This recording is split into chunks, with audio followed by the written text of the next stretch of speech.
session. Closed session. Under exception C1, C11, and C21. With that, I'd like a roll call. Mr. Riddle? Present. Mr. McBride? Present. Ms. Hannah? Yes. Ms. Callahan-Wozniak? Here. Ms. Leguizamo? Present. Ms. Gonzalez? Here. President Ewing? Here. All right, so we do have all board members present. We have a quorum, so we'll now like to motion to go into open session. So moved. Motion by Mr. Riddle, second by Ms. Gonzalez. All in favor signify with aye. Aye. Any opposed, nay. All right, we are now in open session. Do me a favor, and Ms. Briscoe, if you'd be kind enough to lead us in the Pledge of Allegiance.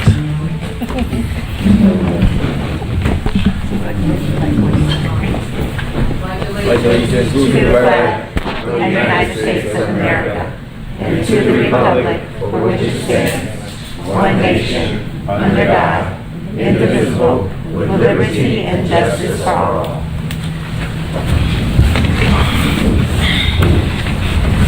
Thank you. So President's Report tonight, have a couple brief things. I did have a blast at the homecoming parade this past Saturday, which kicked off. I know it was different. We're not used to having a parade before the game, but it was a week before, and what that was done to kick off a week of festivities for our students. Last Friday, I also had the privilege of attending or visiting Brookside campus with the mental health initiative, as it's being called now. And I do want to remind those that are watching that we currently have our it's the contest, logo design and naming contest, in which the winning student will get $500. So if you follow me on social media, I will make sure to continue to post that information out there for our students.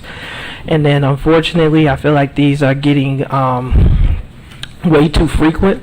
But I did want to ask for a moment of silence. We had Karen Jones, who had been very active with our school district with her chocolate chip program, which promoted young girls, particularly women of color, in the STEM fields. She herself was a scientist, a chemist, as Ms. Hannah is reminding us, and someone who I've known since I was 11 years old. And so this loss is very, very large for our community. It's unexpected, and unfortunately these are becoming quite the common occurrence. So if you'd be so kind as to, and again, I know people pass all the time, and I always forget any individuals. So not only is this for Karen Jones, but it's for any of the individuals that we have lost.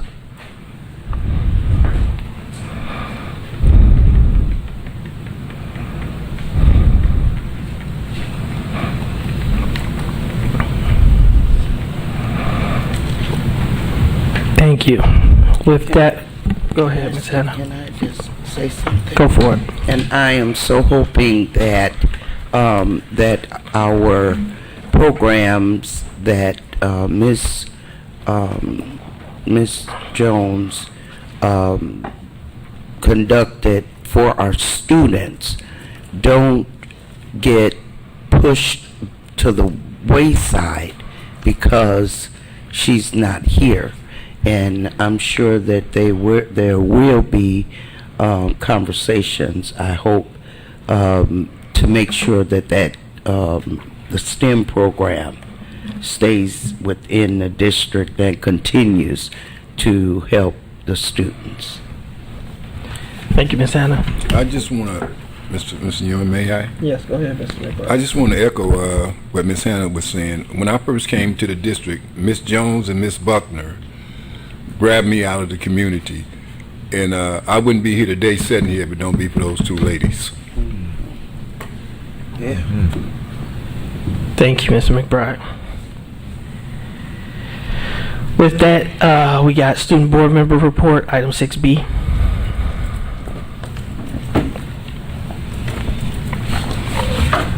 Good evening. As the school year starts to progress and settle down, many students have joined or are joining clubs, sports, or just being involved in the community. Given the pandemic, I believe that a lot of people are taking advantage of every opportunity they get to be involved in school. Some Some are just focused on school and their jobs. That's just some. But that is not the case for all of us. As student board member and now senior class vice president, I took the initiative and found out that prom will be on the boat this year. Although the ticket prices will still be pricey because of transportation.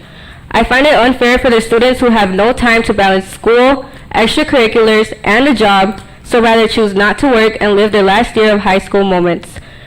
We already live in a low-income community, and because of this, I believe that not many students will be able to afford the cost of the tickets for this year's prom.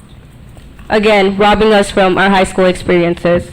So in advance, I want to know if there's anything else our district can offer to lower these prices and have students pay only for the boat and not transportation costs. Recently, I have been working a lot with the ML Foundation, and previously I had mentioned we were doing a car wash, and I'm happy to mention that we did an amazing job and we did raise good money, and I want to thank everyone who stopped by and gave a donation, as well as everyone who showed up and helped out. And also, I want to quickly mention, I'm not sure if you all know this, but the senior cheerleaders were hosting a neon-themed football game. We are hosting a neon-themed football game for this Friday versus Mondeline. This was supposed to originally be planned for Waukegan versus Zion, but since we all have mutual friends, that's why we chose Zion specifically.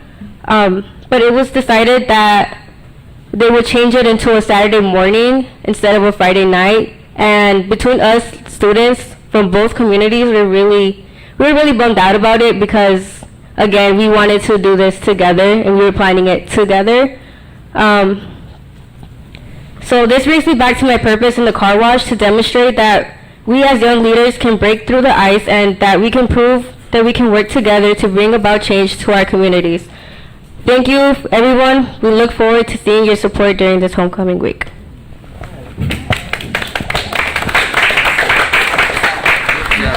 Thank you, Ms. Joanna. I want to echo, I haven't heard or seen what that cost will be, but if you can let us know once you have a final cost or what the estimates are, that's something we can look into. And I do apologize. There was one thing that I remiss during my board president report. In addition to the parade that we had on Saturday, we also had the Family First Center of Lake County, who partnered with Waukegan Public Schools to put on a Unity in the Community event, and that was a fantastic time. We had hundreds of students who came out. They gave away free hot dogs, walking tacos, snow cones, toys, and this is what really community collaboration looks like. So I did want to shout out, all of those at the Family First Center, as well as our own face department, because a lot of times people come to me with ideas and I have another job, and so that gets dumped in Carolina's lap, and so I do appreciate her running with it, especially on short notice, and all of those from our maintenance staff and others who come out and do the work when the board gets these bright ideas. So thank you all, and we really do appreciate it. Continuing now, we have our approval of the minutes. So if the board has reviewed those, we have the minutes. Mr. Oh, I'm sorry, I skipped spotlight. I was confused. I was looking at it. Let's go back.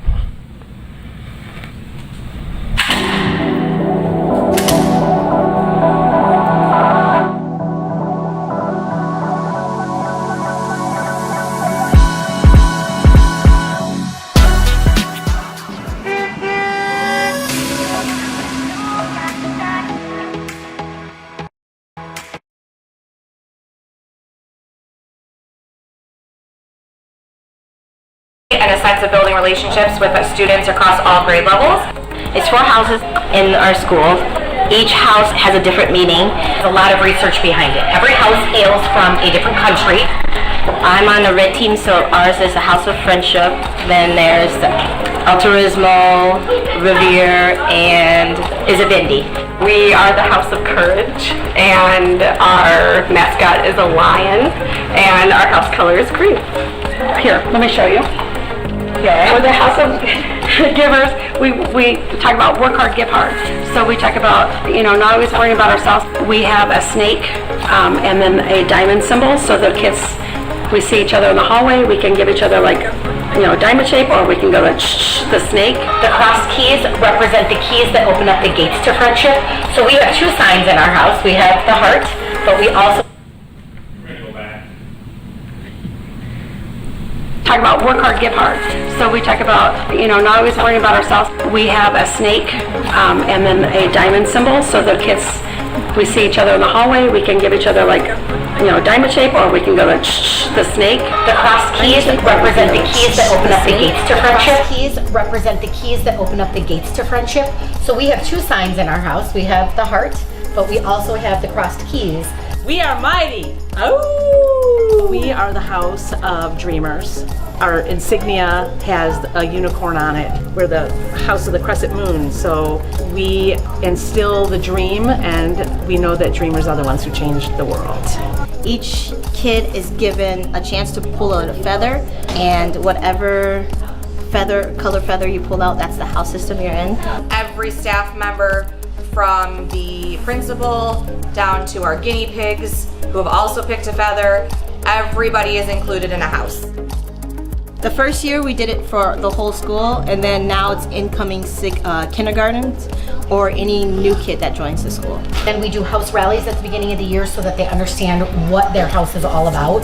So this year we are starting to do house lunches, so all the kids from all the grades will all eat with their houses.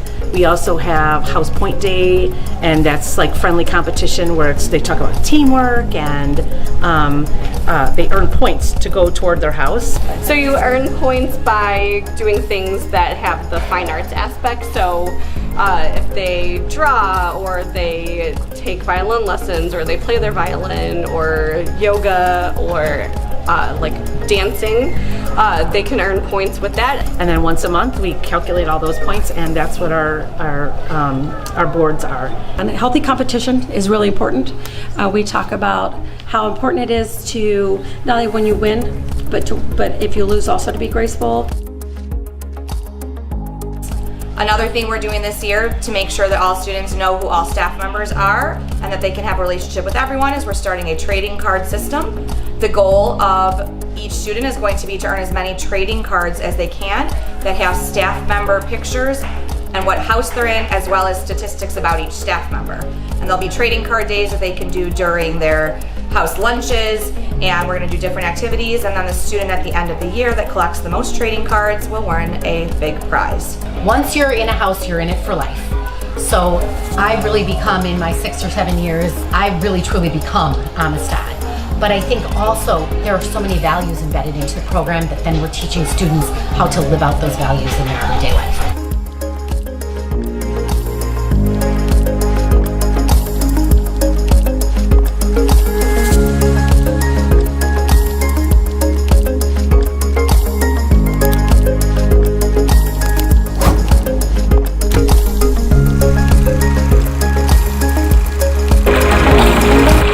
I'm Mrs. Buffin. I am the librarian at Cook, and I have been chosen to be our spokesperson tonight.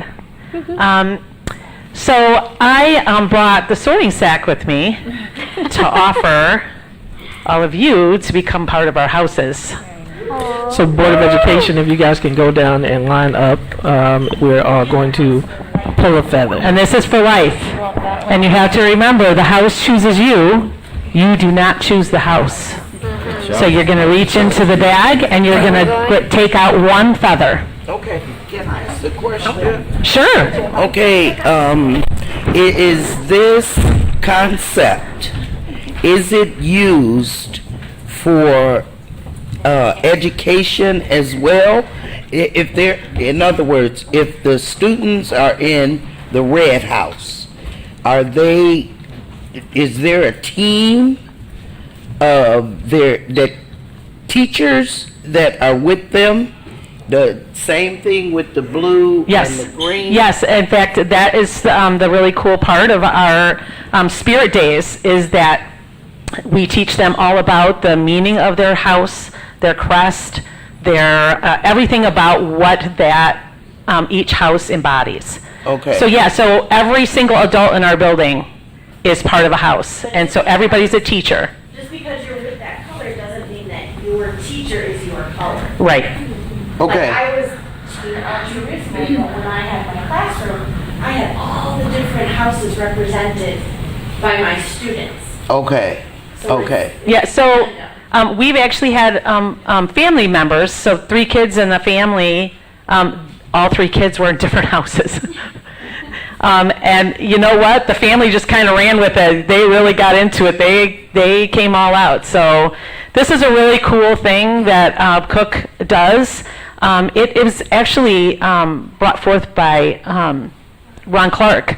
And there's a movie about Ron Clark.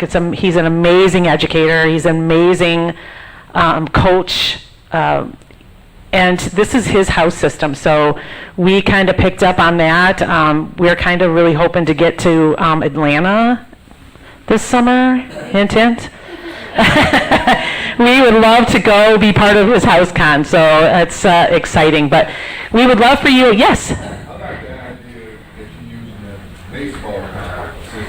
Yeah, so our school theme this year is Get Your Head in the Game. And so, hence the jerseys, but everything that we're doing this year, our play this year is going to be High School Musical. So we're really getting our head in the game. So, reach in, don't look, one feather, it chooses you. I feel like it's a good one.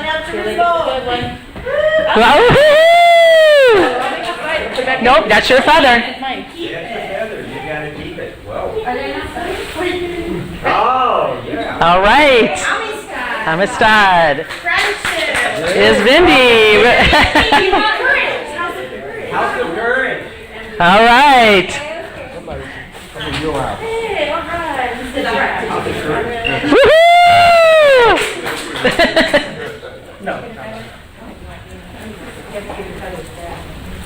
All right.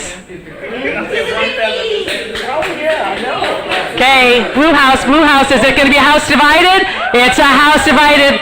Brandon's son is actually in the House of Revoir, so it's a house divided now. Woohoo! Awesome. How fun. Thank you so much for this opportunity. We sure do appreciate it.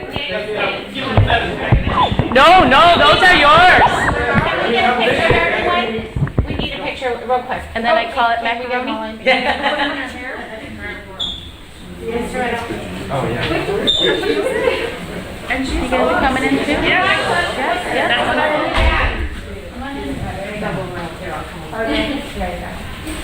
Now I need to buy more boots. Yeah, you need more boots. You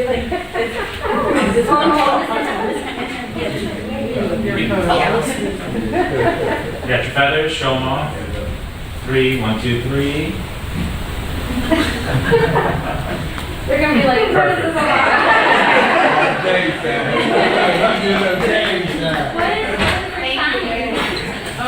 So recorder is the... Oh, the black is what?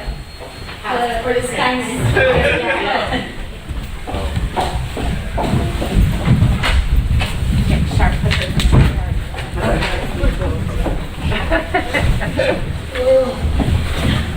Sorry about that.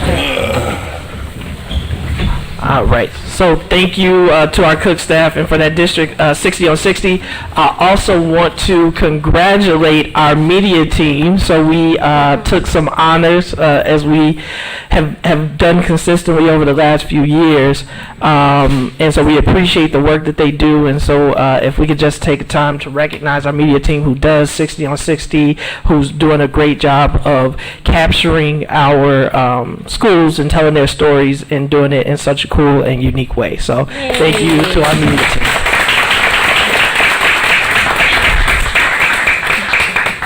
All right, now we are at our approval of minutes, so we have our open meeting from June 14th, 2022, and then we have approval of the open session July 18th, 2022.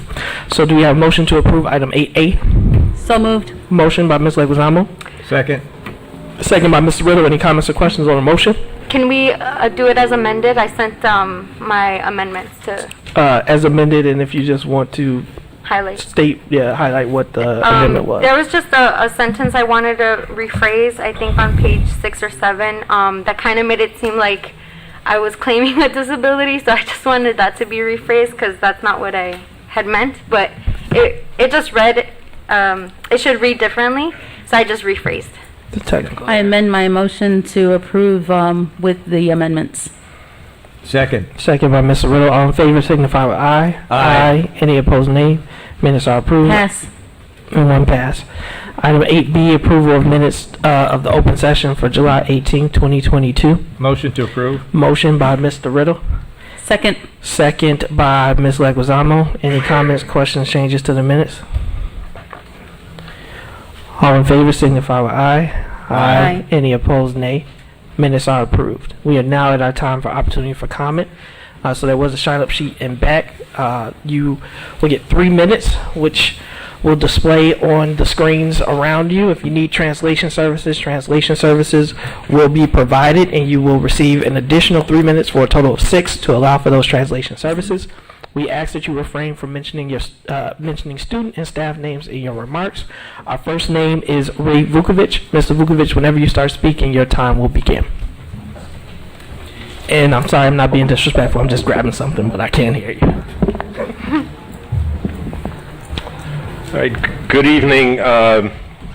First thing I want to talk about is on your agenda you have the FOIA report, a monthly FOIA report. And if you notice, the very first item on there is a FOIA that I submitted on May the 2nd, and it says that it's still in progress. Well, I have to say that the progress is pretty slow. There's absolutely nothing going on with it. It's been information that is, and I know, first thing somebody's going to say is, well, the FOIA officer resigned last week. Has nothing to do with her. Everything is at the point where it's been in the hands of your school attorney, and it needs to be reviewed and gotten back to me in a timely manner. It's now over 4 months, so that's a long time. So I don't know if you're hiding something or why it's taking so long for that to come out, but I would appreciate some action on it. The other item I noticed is on the agenda. People are all talking about the wall out in front, one way or another. The bottom line is it's an asset of the district, just like this building is, just like the high school is, and that there. So you really need to be looking at that, the value on it, whether it's 140, 250,000, whatever it is. You need to look at that. That's been part of Waukegan for 100 years. That's right. It was there during the Depression. It was there when Lady Bird and President Johnson visited just up the street in the 1960s. It was there during the polar vortex. It's part of Sheridan Road. It's part of Waukegan, and it's there 24 hours a day, 7 days a week, 365 days a year. If you look at one of my other FOIAs at what you all have spent for your opening day ceremony at Weiss Field, I mean, $10,000 for balloons. $10,000 for balloons for one day. I think it was $2,100 for a plane that flew around that said, "Welcome back, staff and students," for a few minutes, an hour, whatever. I don't know how long it was out there. $2,000 for a sound system. Now, tonight I was grilling out in my backyard. We live 6 blocks from Weiss Field. There was some activity going. I could hear every word they were saying. So I don't know why you're spending $2,000 for a sound system. $4,300 for a tent. $7,600 for a stage and chairs. 2 blocks from there, you've got the Trapp Auditorium. You're all bragging about what a beautiful facility that is. That's only for 1 little minute in time that you put that on. is that benefiting the students? Is that the best use of our dollars? I know there were other things there for staff. Thank you, Mr. Vukovich. I don't have a problem with that, but some of these rentals and balloons, $10,000, that's a lot of money. Thank you, Mr. Vukovich. Next name on the list is Wygina Briscoe.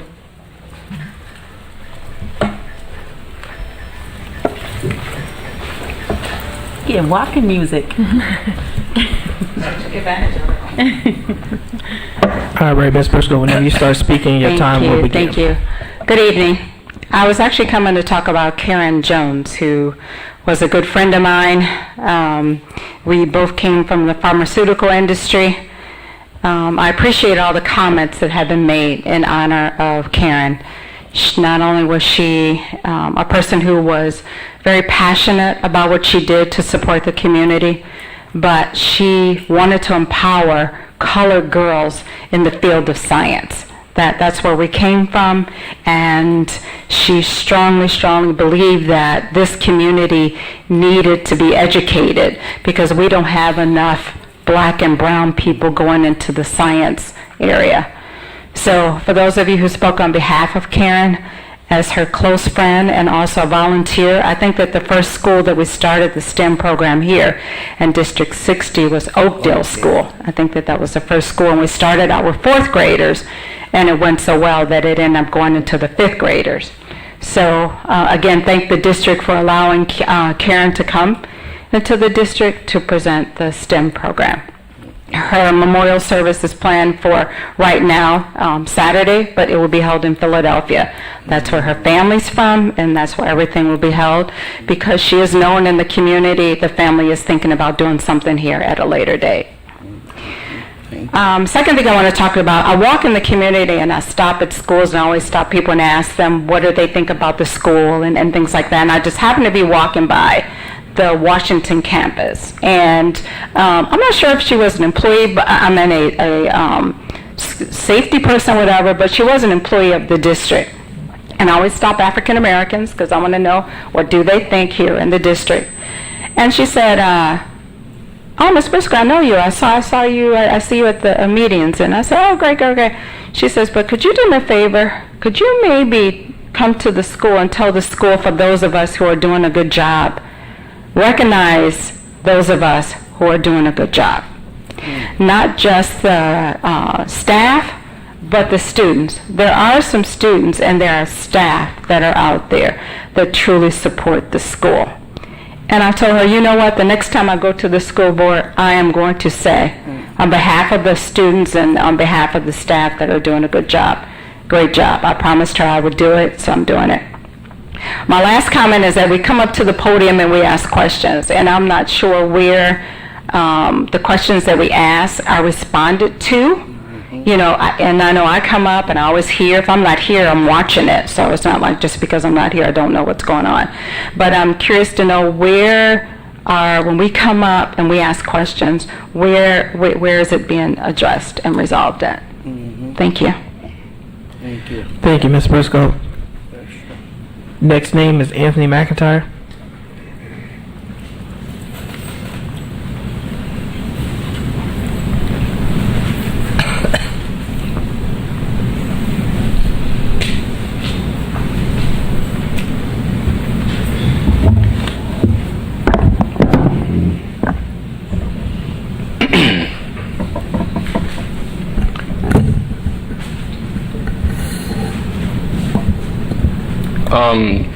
I want to first thank Joanna for everything that she's done to contribute to the Ant Mound Foundation on behalf of the school district and the students.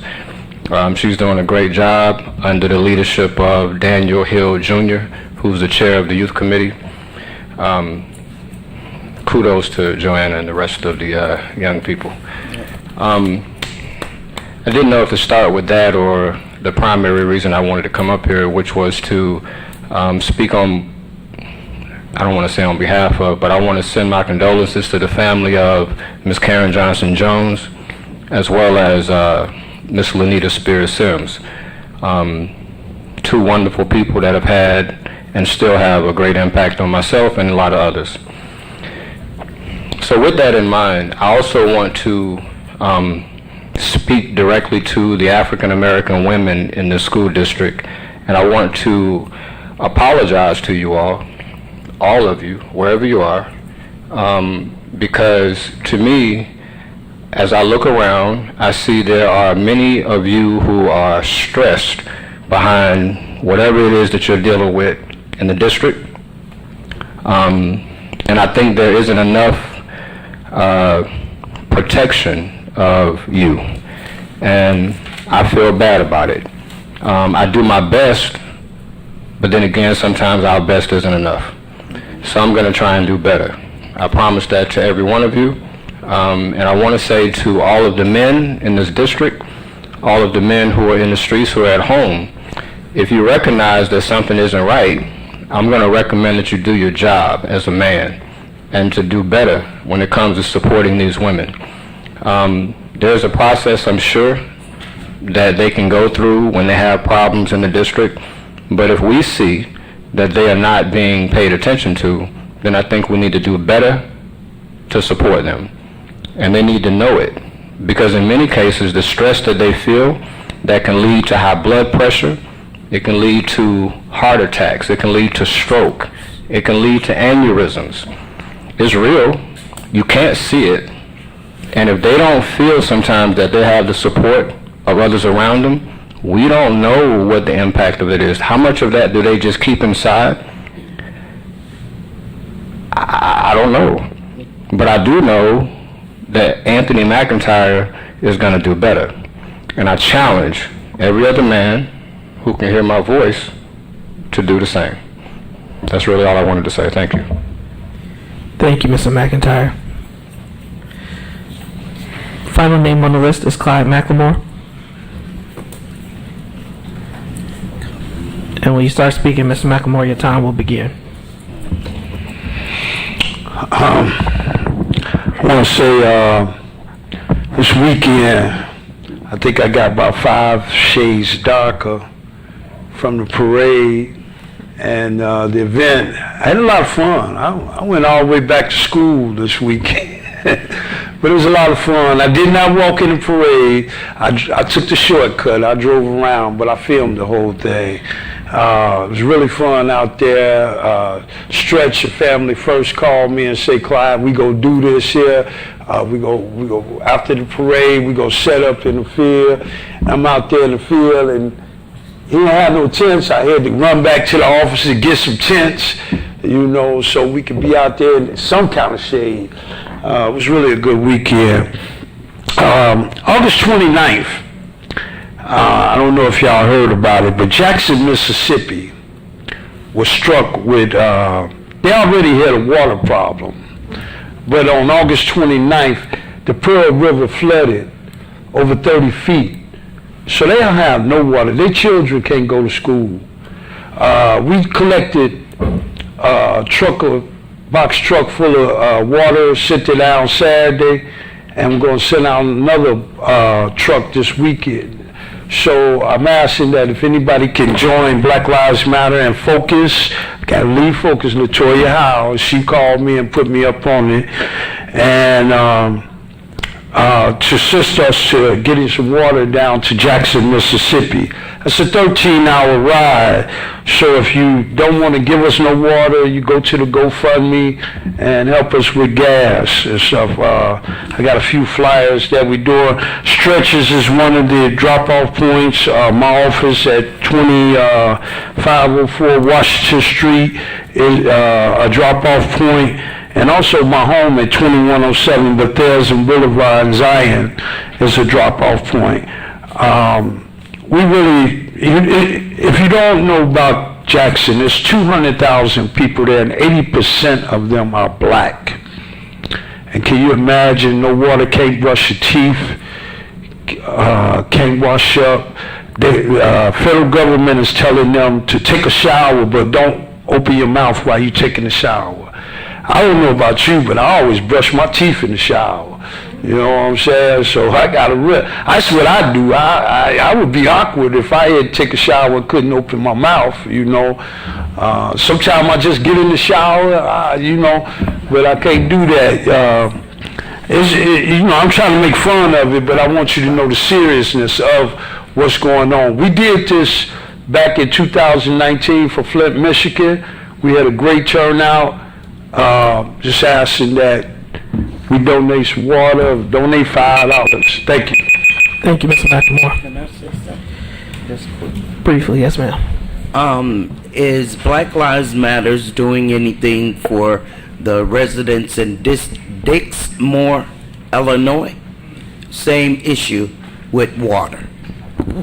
Well, then, we know about the water problem here, but it's not like that.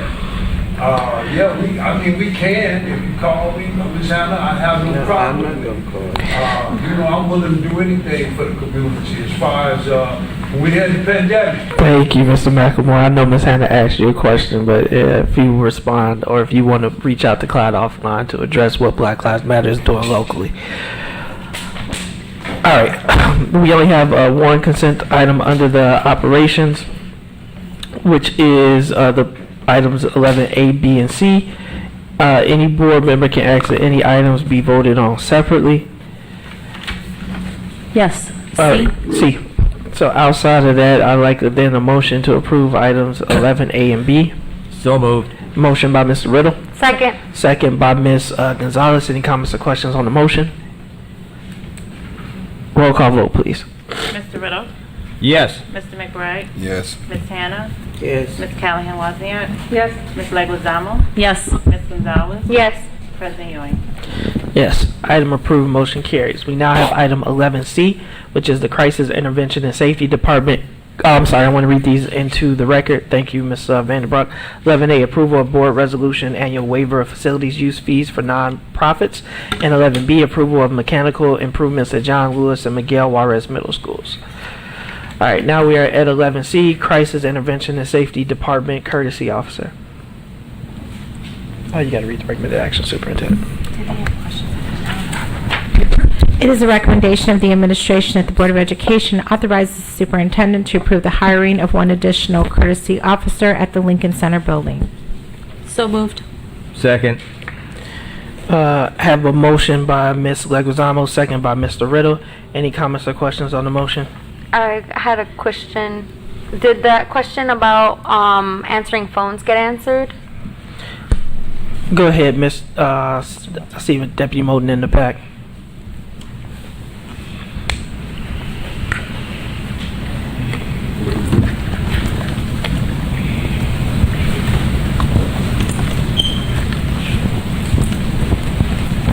Good evening, members of the board, superintendent, staff, and community members. To answer your question, Ms. Gonzalez, the answer is yes. We do have a routing system set up to ensure we have no loss of service on who answers the phone if somebody is out, particularly our switchboard operator. We do have coverage built in within the system. Dr. Cuevas and I met with the union as well as the paraprofessional union, WPSS and paraprofessional union, to ensure that we had constant coverage during the regular workday. Awesome. Thank you. And I guess a little helpful information for myself and the board is that I understand a little bit better. The switchboard operator will move, and that phone answering functionality will move with wherever that person moves. So whoever's sitting at the front desk wouldn't necessarily be answering calls because there's already someone to fulfill that function. So, that is correct, sir. So what the administration is asking for is an additional courtesy officer so that there will be two people always located at the front, or in instances when someone needs to substitute, that you may be able to loan out one to a building. Is that accurate? That is correct. Are there any other questions related to this item? No questions, but I'll make a comment. Go ahead, Ms. Leguizamo. Thank you all for the information. At this time, I just wanted to stress that I'm not going to support this role, so you'll see my vote will be a no on this. As I'm reading the job description, it is showing to be the responsibility and duties of a safety officer more than a courtesy welcoming person. And I do feel that when people come to Lincoln Center, their stress levels are already at a particular peak, and majority of the times. And so I think it would be that we do need a position there, but more of a different role is what I envisioned. And so that's why I just wanted to put on record my train of thought on that. So thank you for that. And I'm sorry, Deputy Moten, but I see Director Wilson here. I don't know if he wanted to speak to some of his ideas as why he's requesting this item. Yeah, and just to clarify, like my thing is more about customer service is what I was envisioning for a second person in that area to be versus a role of more of a courtesy safety officer. So just to clarify on that. So I know Director Wilson had plans to address that specific concern, so I'll let him speak to that. Yeah, good evening, Board President, board members, colleagues, community. My recommendation for the courtesy officer was along with Ms. Lozano was saying, that they would be in a different role, and the name courtesy is what we're focusing on. Not a safety officer per se. They happen to be a safety officer trained in de-escalation techniques and everything.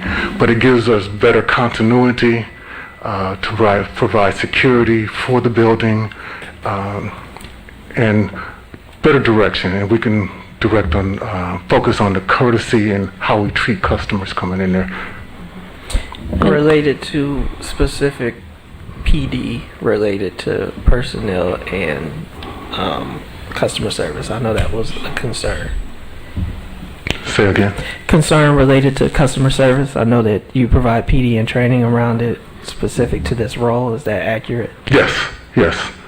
I've sent in the past, I've sent the courtesy officer to a class and they learn front desk techniques, how to deal with difficult parents, difficult employees. They teach them different techniques on how to be a professional at the front desk. Mm-hmm. And I appreciate that. And if the majority of the board approves that, I hope that I get proved wrong and that this person, that this role does serve to be a great benefit. But as I'm reading the job descriptions in itself, responsibilities of 1 through 12 doesn't have indication in there about the welcoming or the customer service part. It does say a little small one sentence in a paragraph up above, but it wasn't as explicit as I'd like that job responsibility to be. So I appreciate that, and those were my comments there. Thank you. Ms. Lozano. There are no further questions. Yeah, I do, Mr. You know, I looked at the idea when they asked for that second person. And I come over here every day pretty much. I don't think it's been a day that I haven't come on over here. And when the young lady that's sitting there, Carmen is gone, and you need that second person there, but to relieve the other security, somebody got to walk around, check the building out, making sure cars are not being broke in. It's just observation in general.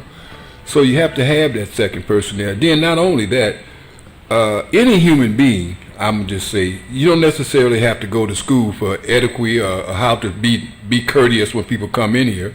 As a security guard, as a security person, you should automatically, before you even take the job, have the ability to be able to deal with people in general wherever you at.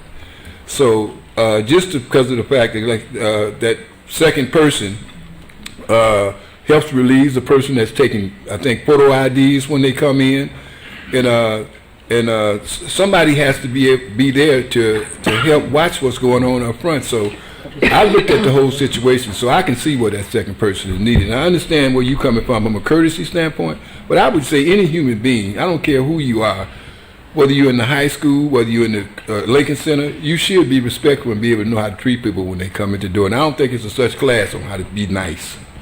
Thank you, Mr. McBride. Roll call. If there are no further questions or comments, roll call vote, please. Mr. Riddle? Yes. Mr. McBride? Yes. Ms. Hannah? No. Ms. Callahan-Wozniak? Yes. Ms. Leguizamo? No. Ms. Gonzalez? Yes. President Ewing? Yes, vote passes 5-2. Thank you. 13 personnel items for 13A. It is the recommendation that the Board of Education accept the administration's recommendations to approve the appointments, retirements, and accept the resignations as found on schedules F986, L934, and G645. Mr. Riddle, I so move. We approve the motion as read. Second. Motion by Mr. Riddle, second was Ms. Leguizamo. Any comments, questions on the motion? Yeah, I have a comment. My concern is steadily growing regarding the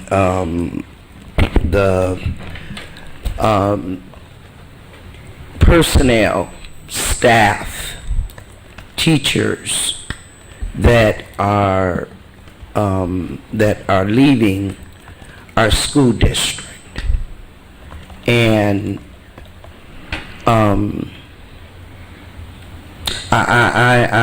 this is something new to me. The constant turnover that we're experiencing in our district, and it's very alarming. And I think at some point sooner rather than later, we need to have some type of district audit to find out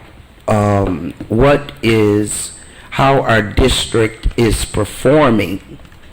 I've asked for a staff satisfaction survey, and maybe that would reveal some of the concerns and challenges that our staff, that our personnel in our district are having. And many people will say, oh, well, they're going to another district for more money. Well, you know what? A dedicated educator, which I have worked with for many, many, many years, it was not always about the money. It was about the dedication to the district as well as the students. And I mean, for eons, the people worked here because and they knew that they weren't getting paid like people out in Barrington or other well-to-do districts, but they still stayed. There was a consistent staff, and the importance of that is that our children see consistency.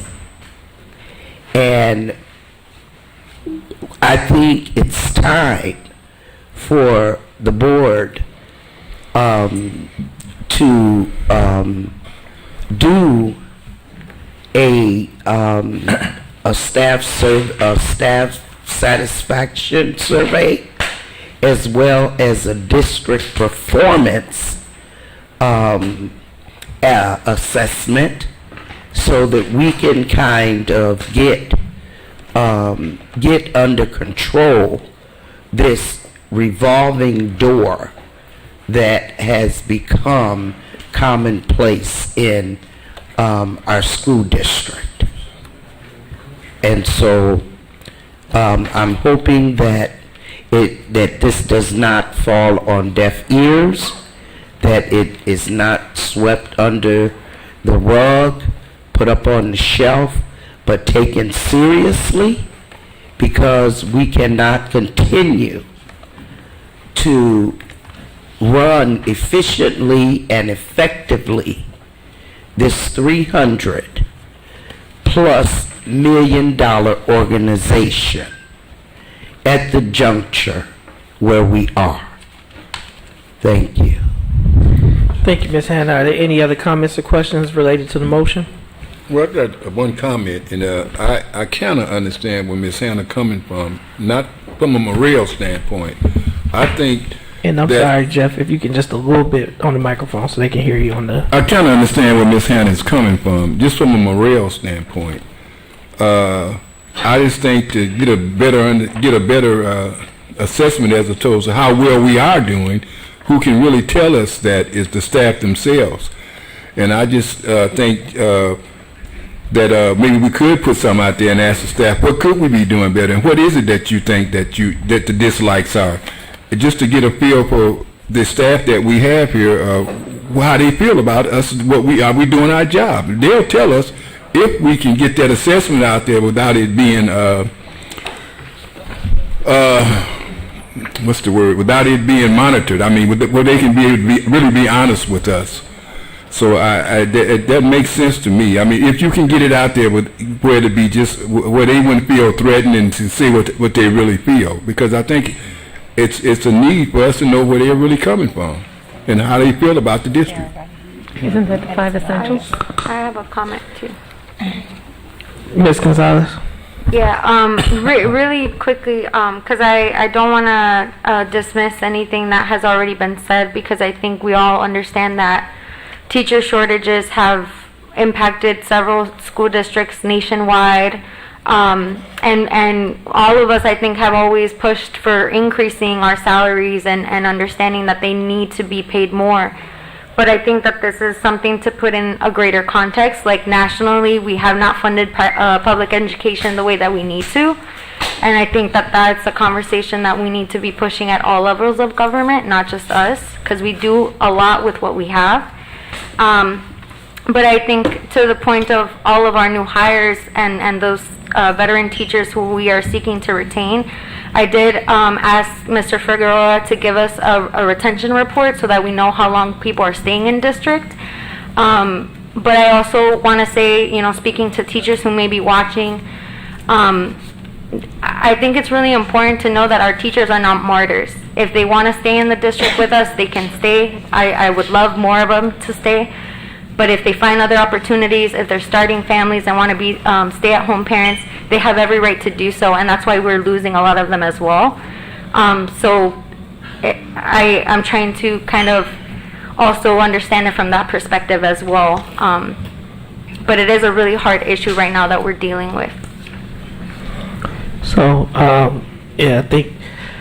thank you for those comments. And if there is a recommendation that comes under new business as it relates to some type of survey, I do want to remind the board that we do a 5 essential survey, which goes out to all staff members and students and allows for the feedback. So if there are additional questions unrelated to the 5 essential survey that the board is interested, I would ask you to email those to me because I think any type of information is super important. You do want to know what your employees' view of the organization is. We already have one tool that does that, so if there's something that 5 essential survey doesn't do that you guys would like to see, you can send me those questions and we can bring it back as an agenda topic. What we're being asked to do right now is to vote yes or no as it relates to the appointments and resignations on this item. I would like to see, if we get an opportunity, I would like to see that survey itself and see what is being asked of. What we're asking from because Great point, it's not Mr. the same McBride. thing as what I'm asking for. It has some really good questions, which is why I'm asking you, Ms. Hannah, if there are questions that you have to email them to me. So if there are questions that aren't in the 5 essential survey, again, it may make perfect sense to do a separate survey, right? So I want to know what your questions would be. With that, roll call vote, please. Mr. Riddle? Yes. Ms. Callahan-Wozniak? Yes. Mr. McBride? Yes. Ms. Hannah? Yes. Ms. Leguizamo? Yes. Ms. Gonzalez? Yes. President Ewing? Yes, item approved, motion carries. We do have 2 administrative appointments. At this time, I'd like to welcome Mr. Jacaro Jones, who previously served as the substitute in Waukegan Public School. He will now serve as the new Culture and Climate Specialist at Edith Smith with a starting salary of $55,000. Congratulations, Mr. Jones. All right.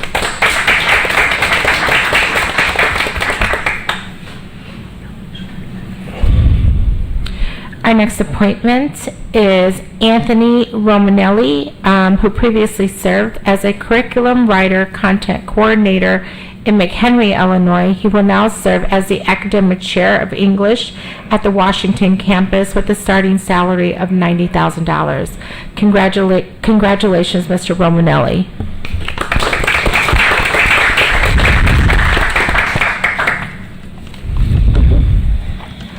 Thank you. All right. We are at financial reports, which is 16A, ratification of the first processing of September 2022 board bills, manual check request payments, and Old National Bank insurance payments for the period of August 17, 2022 through September 6, 2022. It is the recommendation of the administration that the Board of Education ratify the first processing of board bills for September 2022 and manual check request payments and Old National Bank insurance payments for the period of August 17, 2022 through September 6, 2022. The accounts payable board August 17, 2022 through September 6, 2022. Payments total $3,933,819.07. The manual checks request payments for the period of August 17, 2022 through September 6, 2022 total $7,245,866.21. The Old National Bank insurance payments for the period of August 17, 2022 through September 6, 2022 total $2,312,319.04. Mr. Riddle, I so move that we approve the recommendation of the superintendent as read. Motion by Mr. Riddle. Second. Second by Ms. Gonzalez. Any comments or questions on the motion? Roll call vote, please. Mr. Riddle? Yes. Mr. McBride? Yes. Ms. Hannah? I'm going to pass on this one. Ms. Callahan Wozniak? Yes. Ms. Leguizamo? Yes. The only reason why I'm wondering if I should vote on this is because my name is on here, or should I just pass? Immaterial. I mean, it is an immaterial amount. It's under $500. It's related to reimbursement. Is that Yes, correct, Ms. it is Leguizamo? related to reimbursement. So it's up to you if you would like to say yes or no. You are eligible and entitled to it based on the fact that you expended funds based on your board service. So this is a reimbursement. So it's up to you. And you've just disclosed that to the community? Oh, okay. All right. Well, there we go. Then I'll continue with my yes vote. Okay. Ms. Gonzalez? Yes. President Ewing? Yes, item approved, motion carries. We're now at item 16B, which is to open the hearing on FY 2022-2023 budget. It is a recommendation of the administration that the Board of Education, through its president of the board, officially open the hearing on the original budget as presented. So moved. Roll call, motion by Ms. Leguizamo. Second. Second by, Mr. Riddle. we did that backwards, but it's fine. So we got the motion and Second. the second, Mr. Riddle. Roll call vote, please. Mr. Riddle? Yes. Mr. McBride? Yes. Ms. Hannah? Yes. Ms. Callahan Wozniak? Yes. Ms. Leguizamo? Yes. Ms. Gonzalez? Yes. President Ewing? Yes, item approved, motion carries. All right, so the hearing is now open to the community. This is an opportunity, while we've had 3 board workshops related to the budget, this is the final action for approval. This hearing is open. If there's a question related to the budget, you have the opportunity to ask it. I just ask that you would raise your hand and wait for yourself to be called on by the chair, and then also wait for the microphone to come around so that those who are participating online can also hear you. And I'm going to turn it over to our finance department. Good evening, everyone. We're hearing for the passing of the budget. We've had a few meetings on this, like you said. I will go through a few numbers, ask if there's any questions. So I'm going to go through the projected fund balance for all funds, noting the beginning projected fund balance, $81,803,801. Projected revenues throughout the year, $302,560,312. Projected expenditures by fund, or for all funds, $332,351,072.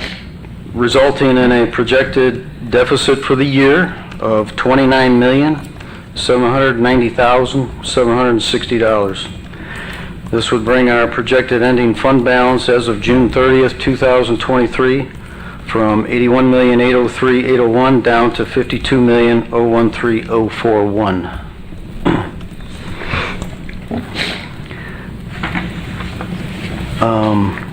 Also want to say that the last 2 or 3 years we have kept the property taxes level. We have not raised them. We have lost property tax revenues by doing so, but that is the wish of the board, and when we do the levy this coming fall, we will look for your direction again on what you want to do with the property taxes. That's all I have to say, so if there's any questions that anybody has? I have a clarifying question. I'm going to go Ms. Hannah. I'll ask my question and I'll come to you, Mr. Vukovic, if that's okay. And I'm sorry, Ms. Wozniak. Actually, I'll start. Ms. Wozniak, if you're going to ask your question first, and then I'll come I down. have 2 questions. First one is, people are hearing that we're spending more, we've got a deficit spending. Is that a concern? And the second one is, has anything significantly changed from what we heard at the workshops? Nothing has significantly changed from the workshop. We have not changed the bottom line of the budget. The answer to your first question, we are deficit spending. I don't think there's anything to worry about at this point. We're conservative with the revenues, and we're pretty sure that all the expenditures will not be expended. We do have a fund balance that can absorb a deficit. Continuing that, of course, in September of '24, business people and superintendents out there are talking about a financial cliff. So we'll have to monitor that down the road to see, what happens, what's going to replace the ESSER 3 money, if anything, because we've gotten a huge influx of ESSER monies to, help operate. It's just everybody thinks the budget should be balanced and not deficit spending, and so I just want to point out that we're okay, we're safe, we've got enough money. We're okay. We have a fund balance to rely on, and like I said, I don't think we'll spend all our expenditures, so I think the expenditures will not be that high, and the revenues, I have a feeling, will probably be a little higher than what we're noting. Thank you. Ms. Hannah.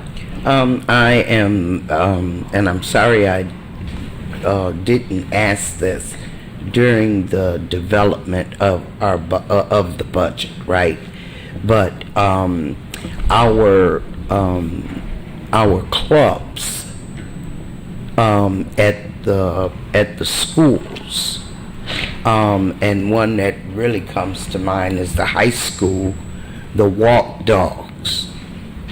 And are they in the budget to receive a little financial support? And if not, why not? And I understand that that clubs do their own fundraising and stuff like that. But I also understand that because of the wellness policy, many of the activities that they were doing to raise money for the club, they can no longer do. And so, are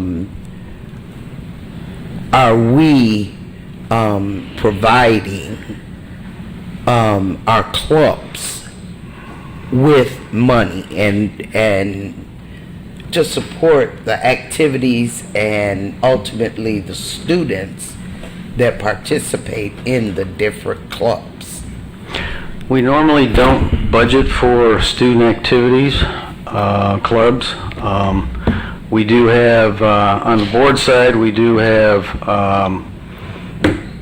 sponsor stipends that we pay to, the co-curricular, to the club heads. But in terms of budgeting for that, no, it's usually provided by fundraising. Well, not just On the for student I activity see side. Miss Patty wants to get in there. Because it's not budgeted per club, Miss Patty, if you want to expand upon that. Good evening. Is it on? Perfect, thank you. Good evening, board, members of the community. Just to clarify, through the site-based budgeting process, each school does allocate funding for the for clubs and for opportunities for students to participate in clubs. The high school across all 3 campuses did budget in their school improvement plan for activities and clubs, and so walk dogs would be eligible to be part of that, of course. The process at the school level is for a teacher or a staff member who wants to sponsor a club to submit an application, show the alignment to the outcomes for the school and the impact it will have on students, request certain dates that they calendar across the whole school year. They submit a calendar in advance. They request any budgeted items they may need, resources, materials, including the stipend that Mr. LaRosa referenced. And so specific to the high school, there is a nicely funded line for staff to be able to have the opportunity, for students to be able to have the opportunity to participate in clubs. Okay, and in response to that, thank you, Miss Patty, for that. But in response, I'm kind of questioning what is available to the clubs, because I'm often hearing that people are spending their own monies to have activities and stuff. And I'm going to go back to my theme.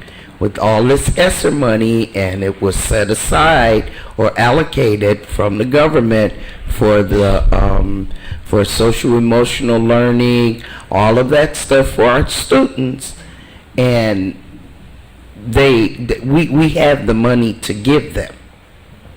And so I'm just hoping that that we will be able to support things that are going on in our schools, more directly. I think the most important thing to say is that if teachers or staff members are interested in supporting a club for their staff, for their students, to really tell the principal and work with the principal and say what they need to make it an effective club. We don't want to bare bones a club and have it be not an exciting opportunity for our students. And so working within the confines of what the school improvement plan budget was, I'm hopeful that teachers would let principals know what they need. And make sure that principals are working directly with them around what those needs are within their requests. And what I would say is, superintendent, I guess if we can send out a refresher once the budget is approved on the process for how to request it. Staff changes and the process gets lost. And so if the money is sitting there, to Mr. Guwosa's point, I 100% understand we don't expect to expend all funds, Right. but I also personally,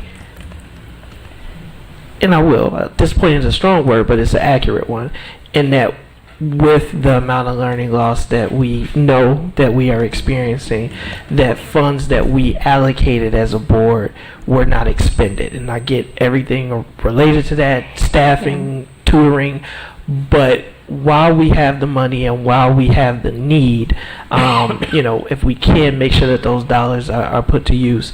To Mr. Lewis' point, terrified because it's not coming back. And I know Ms. Falk, right? And rates are going up. I'm in banking, I'm in finance. All projections mean absolutely nothing as we enter this year and we see where we really are. So we can't be spendthrift. And I think even to Mr. Vukovic's comments, I'm sorry, Ms. Vukovic, because I promised I wouldn't mention your name, but it was a relevant point that you made at the podium, is looking at all items, right? Is sometimes as a board and organization of our size, 2,100 teachers or 2,100 staff members, it costs money to do things. How can we save where we can and spend where we have to, which is what I think your overall point is, and I would agree and echo that. So if we can do that, Superintendent, just a reminder. If I and may. Mr. If I may say Yeah, go something. ahead, Mr. Pope, and then I'm going to Mr. Vukovic and then Ms. Leguizamo. Yeah, board president, board member, superintendent, community, colleagues. I just wanted to add, I know that we often, and I want to reiterate, that we often speak about the ESSER money, but the ESSER money has been allocated for something. If we want to spend it on something else, we would have to reduce the applications that have been sent to the state and reprioritize, right? So we would take something out and put something in. So the money is already spoken for. Not to say that we can't speak for something else, but it's already spoken for. What Mr. Lawosa is saying is that over the years, what we typically do, we have the budget that comes forward to us, and then in our office, we have the highly likely, the likely, and the unlikely. So we're budgeting in 3 different tiers in our office. And we're monitoring that constantly to see where we are in terms of spending, and then speaking to the superintendent and whoever about reprioritization so that we can ensure that we're spending the money. Okay, we're monitoring very closely the ESSER money. Mr. Chen is the direct person in front of it, working very closely with our office to make sure that we're going to expend this money by the end dates of the grants. So again, I want to say the money, the applications have been submitted, they're allocated for something, but if the board directs us to reprioritize, then we can do that. But there's no extra ESSA money that's sitting somewhere. So to put it plainly, Ms. Polk, is to reprioritize is to cut something else. Absolutely. Okay. And so Mr. Vukovic, and then I have a follow-up after Ms. Leguizamo. Go ahead, Ms. Vukovic. Yes, no, I haven't actually looked at this budget tonight, but I do know that this budget, other budgets from the past, that the vast majority of the income comes from the state of Illinois. And this district was very blessed about 5 years ago when the evidence-based funding formula came. I think that first year you got a $14 million bump, and it's been there every year with a little bit more. What does this budget show as far as student population? Because I believe that's how that number, in the end of the day, that's where it comes from. Now, I know that there was a hold harmless at the height of COVID, but I don't think that's forever. So if the student population is down, at some point, you might be writing a check back to the state. I believe that's how it works.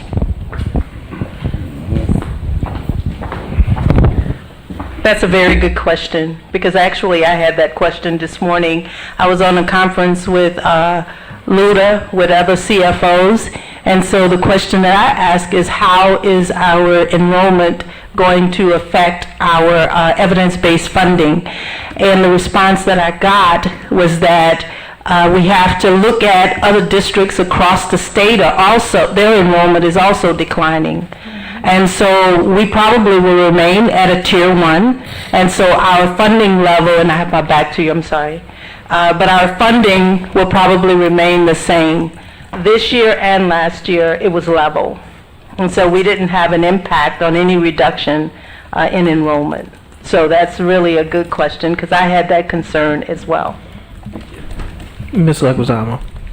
Thank you, Board President. Just to piggyback off of the conversation that Ms. Hannah was having here in regards to student account activities, and it could potentially be funded through the site-based budgeting. And I don't know, Ms. Patty, if you wanted to answer this in this as well, but will this also include like the overnight trips that occur yearly throughout our school district, right? Like our 7th grade goes out to Springfield, 8th grade goes out to Washington, D.C., 5th grade does outdoor ed, high school seniors or to juniors does like the annual to Paris or the Europe trip, right? You know, so will that also include, or can they also use the site-based budgeting for that type of programming as well?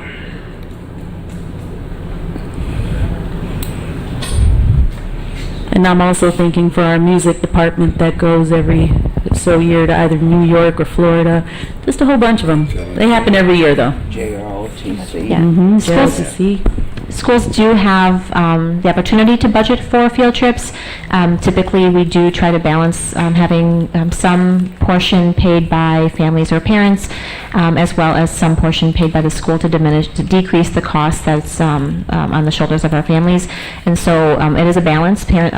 For larger scale trips like Washington, D.C. or Springfield, I have not yet seen schools budget for those specific trips, but they could, through the SB process, consider that in the future. Okay, I think that's good to know for our principals, because I know that there are a few out there that don't go to those yearly trips because of budgeting reasons. But getting to the questions that I did have, so I was looking at the attached document. It's the Excel document in here, and it is related to the tab labeled Vendor Contract 31. That tab is generally for vendors that we have contracts for that are over a particular threshold. I forgot what it was, $1,000 or $5,000, something like that. But we buy from them, and then we kind of sell the items in the school. We make some sort of monetary, profit from those things. So I see here we have Coca-Cola, E.D. Clark, Scholastic, and BSN. I am wondering if that should also include American Outfitters. I don't know if you guys have taken a look at that. I believe there are some things where we purchase from American Outfitters, and then we may do some fundraising with it. I'm not sure if that falls in line, but I just kind of wanted to bring that up. But as well as American Outfitters, also some schools have like the recycling programs where they drop off the bins. I don't know if we're paying for that, if that's contractual, but I just kind of wanted to put those out there. Those came to mind as I was just walking in, and I was just kind of thinking out, and so I wrote it down. So I just wanted to confirm on those two. And then I know the cover sheet, it has September 7th, so just want to make sure that one is updated for today's date. So when we do approve it, the cover sheet will be updated. And, oh geez, I hope I can read my handwriting. Also, when we approve this today, does that also approve the school improvement plans that was associated with the budgeting? Or is that a different process to approve this, the school improvement plans? It will be separate, okay. Just need that clarification. Thank you, Board President. One comment. Go ahead, Mr. McBride. Our school board member, she was crying earlier. Y'all heard it, didn't you? Put her in your budget too. When she was student school board member. About what was she talking about? For prom. Yeah, The put her in your budget too. Absolutely. Yeah. So that's all I got to say. I heard her back there crying.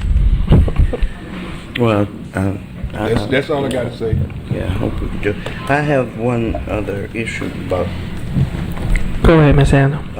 And we do carry a lot of contracts in the district.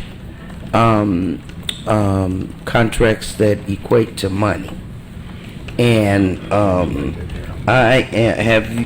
have you all thought And I am looking for this, Mr. President, to get an audit of all the contracts that we have in the districts, in the district, to kind of see where we are with those contracts as well, and the monies, because they too are going to be a part of 2024 and what we're going to have to do afterwards. I already think I know what Ms. Polk is going to say, but go ahead. Yes, Mr. Clary is working on a contract repository, which is a good thing. But at the beginning of the year, before we even adopt the budget, we come before the board with a list of contracts that are existing contracts. So, and we call it the continuing resolution. And it has the approximate value of those payments, and we do that every year. We can certainly, ma'am? Itemized? Yes. Yes, it's So itemized. there's one now? Once we adopt this budget, there is no reason to continue with the continuing resolution. That is just to help us to keep going, pay our bills that we're aware of until we get the budget adopted. And we come before the board every year with that comprehensive list of contracts. And I guess what I'm thinking, Ms. Polk, is the other thing that addresses that is our prioritized spending, meaning every year you don't just roll over a budget. Oh, no. Right? So No. that would be the other thing to, I believe, address Ms. Hannah's concern. Right, it really does. Thank you. That's the other part of it, because a number of years ago, we converted to a zero-based budgeting where we start all over, and contracts as well as operating expenses as well as goals with action steps and resources, they're submitted to our office, and then we put it on a list and it's prioritized. The committee of which you were a part, I think. Yeah, I'm sorry, maybe I didn't articulate what I am saying. I understand our big contracts. Okay, our reoccurring contracts.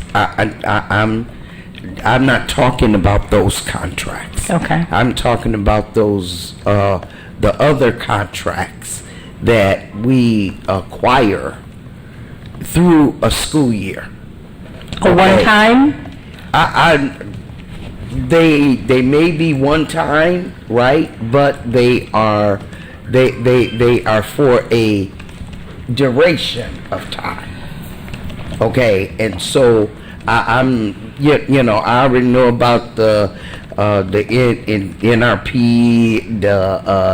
the water, the gas, I'm not talking about any of those. I'm talking about all of the, I guess maybe sub contracts. Yes. That the district has. Yes, and those are on that list as well, but we could certainly provide that list or an updated list to you. Yeah, because we've approved contracts. Yes. And so those are the ones that I'm talking about. Okay. Yeah. We could certainly provide that to you. Thank you, Ms. Polk, and thank you, Ms. Hannah. So my question is a clarifying question, and that is related to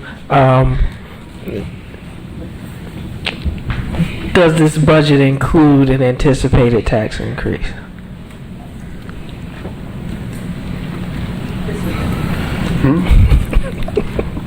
No, not at this time. Just want that clarification for the community and for the public. Are there any other questions from the audience members as it relates to this budget and this hearing? Yes. Ms. Leguizamo. Thank you, Board President. Just wanted to pose a few of the questions that I see out there on YouTube. So thank you for the community that's also listening out there. One of the questions was submitted by a community member, asked if the budget was balanced and we just got $67 million from COVID funds, how is there an anticipated deficit?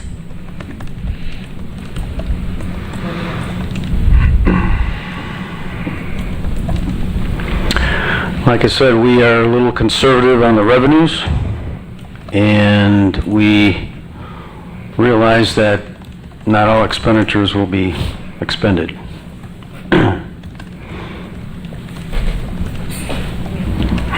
Right. But I would also add this, that most often we advance the money for the grants, right? And so the timing of receipts affects how our revenue is projected. Because just because we have $3 million, let's say a grant for $3 million, we may only get $2 million reimbursed in the current year. So our projections are based on trend data and how quickly we're getting those reimbursements from the state. And again, to put it plainly for any of those on YouTube, because Ms. Polk reminds me of this, even though I'm in finance, is you can't spend what's not in the bank.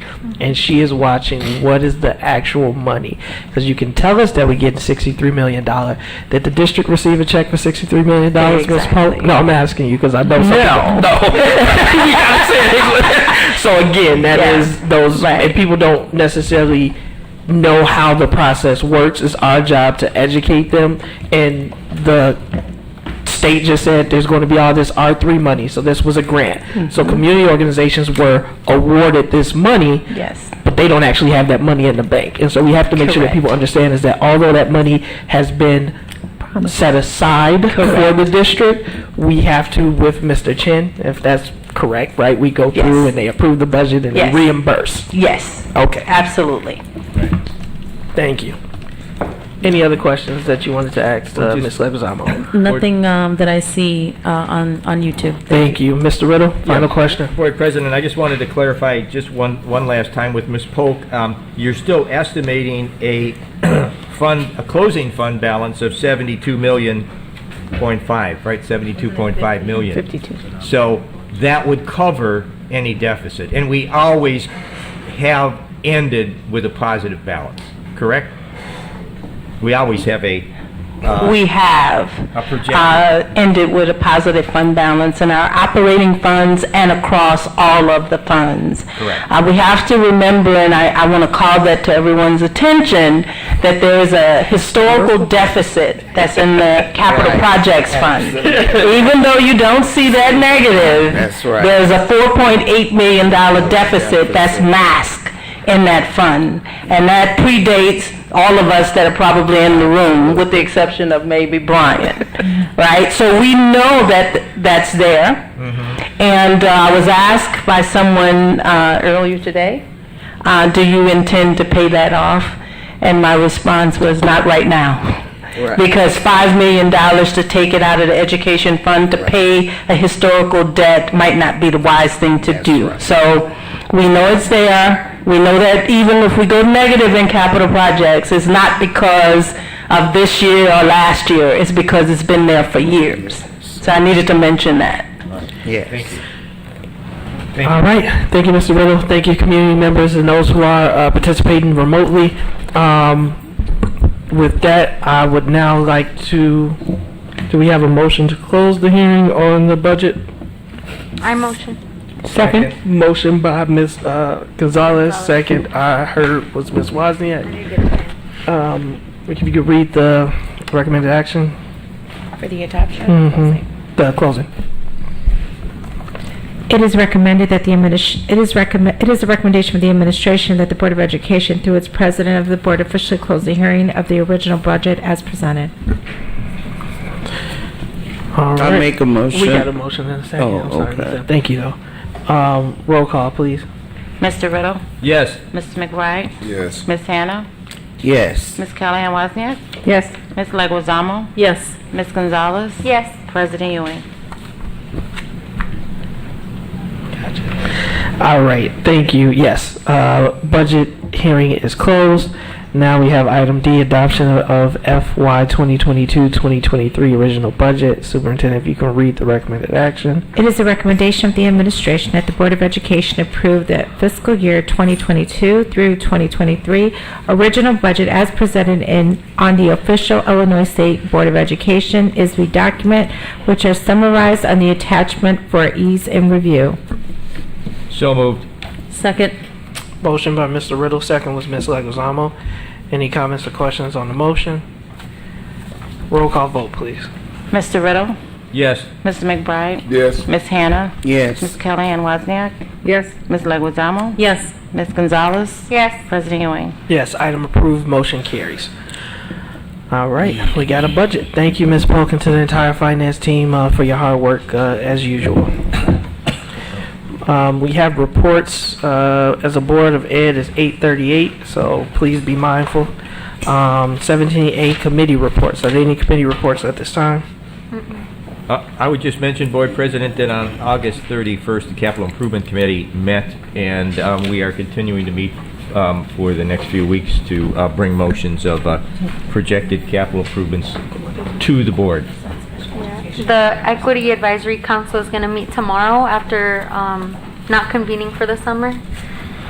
Policy 6025, which is related to our police officers who have to come on campus, has been meeting, and we are close for a policy that will be presented to our new equity advisory team with the team's recommendations. So there's been a team that met through the summer and really hammered out some important details and questions and concerns. So I appreciate those efforts and look forward to that continuing in the process as it gets ready to come before the board. All right, with that, Ms. Hannah, is there any delegates report? Only that the fall dinner is coming up, and everyone should have been notified about that. Make sure that that the superintendent's assistant has your RSVP. And to interrupt, I do want to say congratulations because Ms. Hannah has continued her master board member certification, qualification, what do they call it? Designation. And so she'll be recognized at that dinner. So it's called the legacy.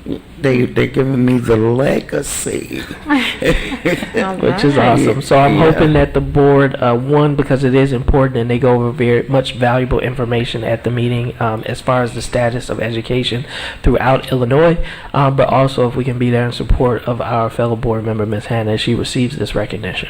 And also, with our attendance, we're able to be recognized as a governing body, through our attendance with the dinners and the conferences and so forth.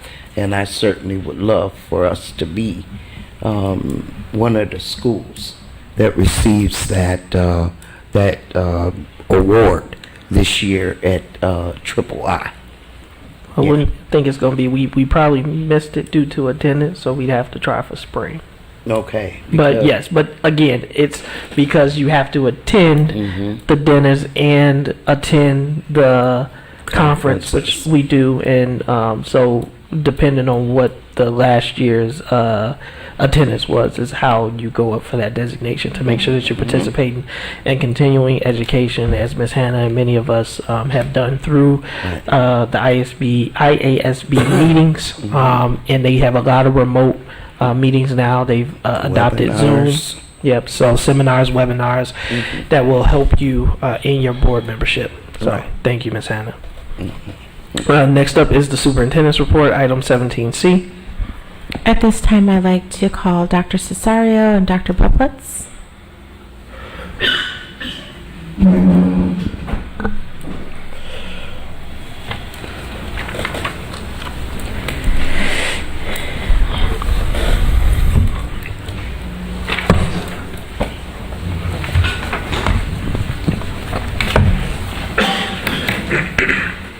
Good evening. We're just waiting for Dr. Bublitz to come in from the other room. He's got some exciting news to share.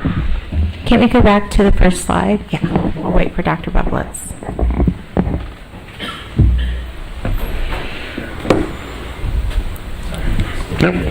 No. We wanted to make sure you had a grand entrance. Go ahead. Thank you. Okay. First President, we have the picture up. Good evening, Board, Superintendent, and community members. This is a fun one today. forgive me, I got this data this morning about 11 o'clock, but it's, I think, a celebration of some of the hard work that principals, staff, teachers, related service folks, and a lot of my team have done over the years. So when we take a look, the boring stuff first, ISB monitors us on several indicators. And so they have a matrix that they use, giving a score for various indicators if you meet or not. So when I came here, we had the data from 2018, and we were at what we call a tier 3 level of support from the state that needs intervention. And so we had to meet with them once or twice a month over the course of a year, root cause analysis, some actions, etc. So I got it today, and we had moved up to tier 1 at 90.91%, so a significant increase. So I got excited. So that was pretty exciting. And when we look at some of the highlights of that, there's a lot of indicators, and I haven't really delved in too much yet. But when we look at some of the original things that we wanted to do when I first came here, pre-K and K through 12 inclusion were things that stood out. And so you see a rate of 3.5 in pre-K inclusion in 2018. That is now 73.9%. And that's a blended program. That is the recommendation of ISB research best practice for preschool. And you can see the state target is 46.5. So we haven't just met, we've significantly exceeded that. And I want to give a shout out to those teachers, the admin, and Dr. Caesar as well, who's really pushed for that.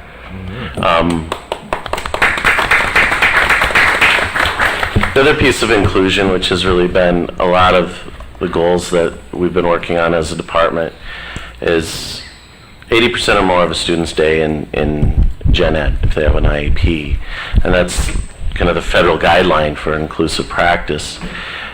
So I want to go back to a piece of data that I discovered when I came here, and I find it fascinating that in 20 years of data on that indicator, Waukegan never went over 40.5 or below 39.5, which I find statistically amazing that it never went up and it never went down. And you can make your own assumptions on what that means.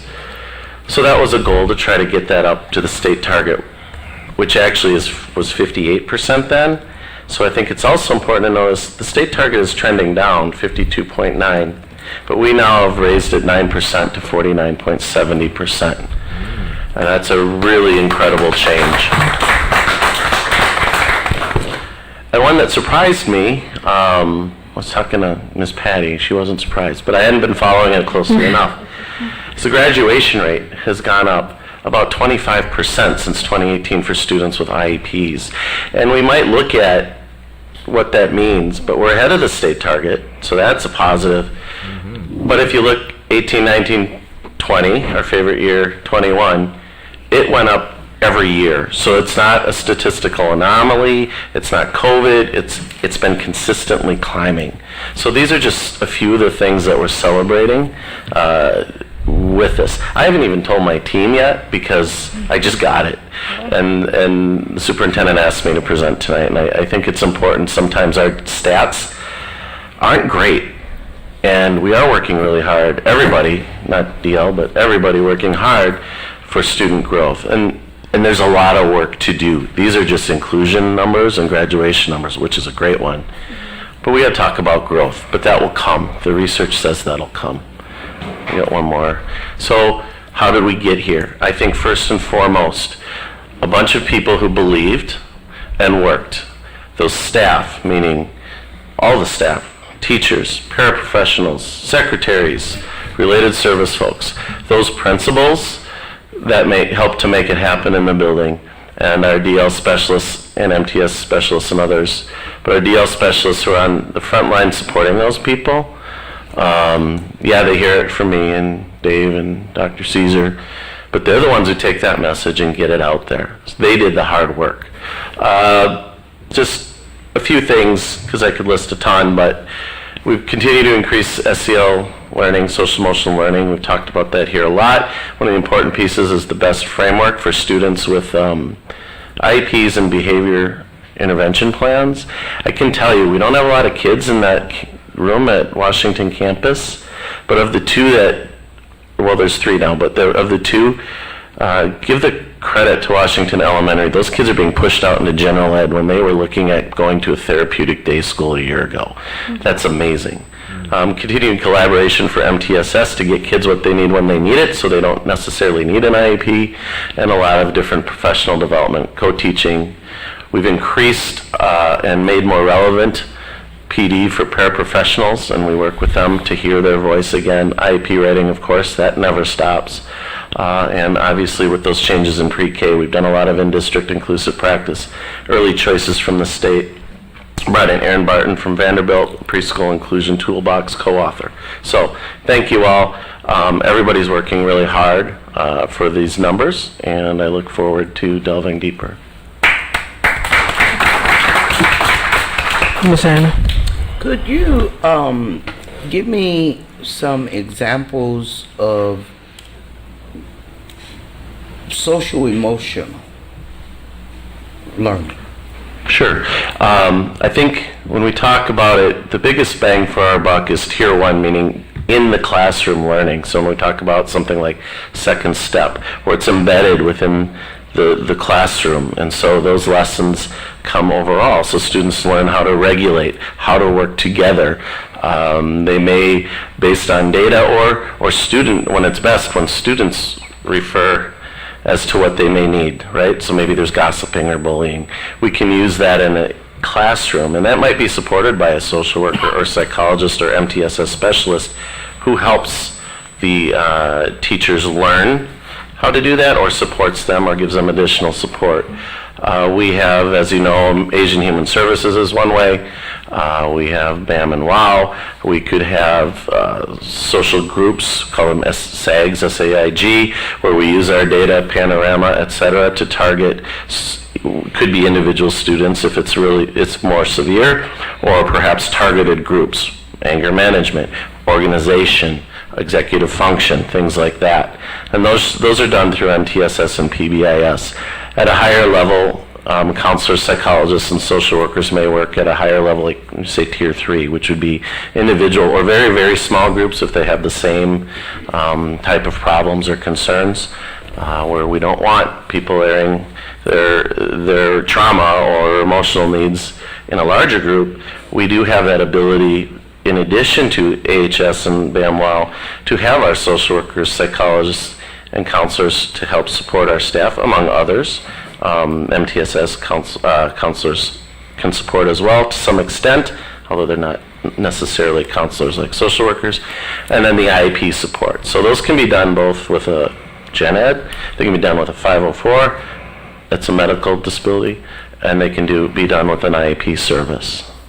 There's, I'm sure, things I'm missing. Ms. Dotson will get on me for that. Yeah. Are you, and this kind of superintendent question as well, that we have an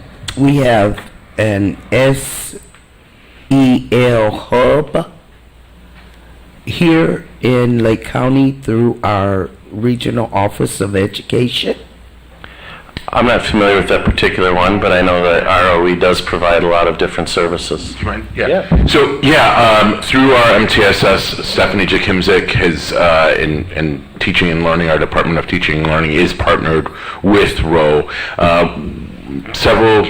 Probably last year, we talked about mental health kits and doing different things so that we could really equip all teachers in every classroom with the knowledge necessary to do a lot of what Dr. Bublitz is talking about with Second Step as a curriculum and other tools like Calm Classroom.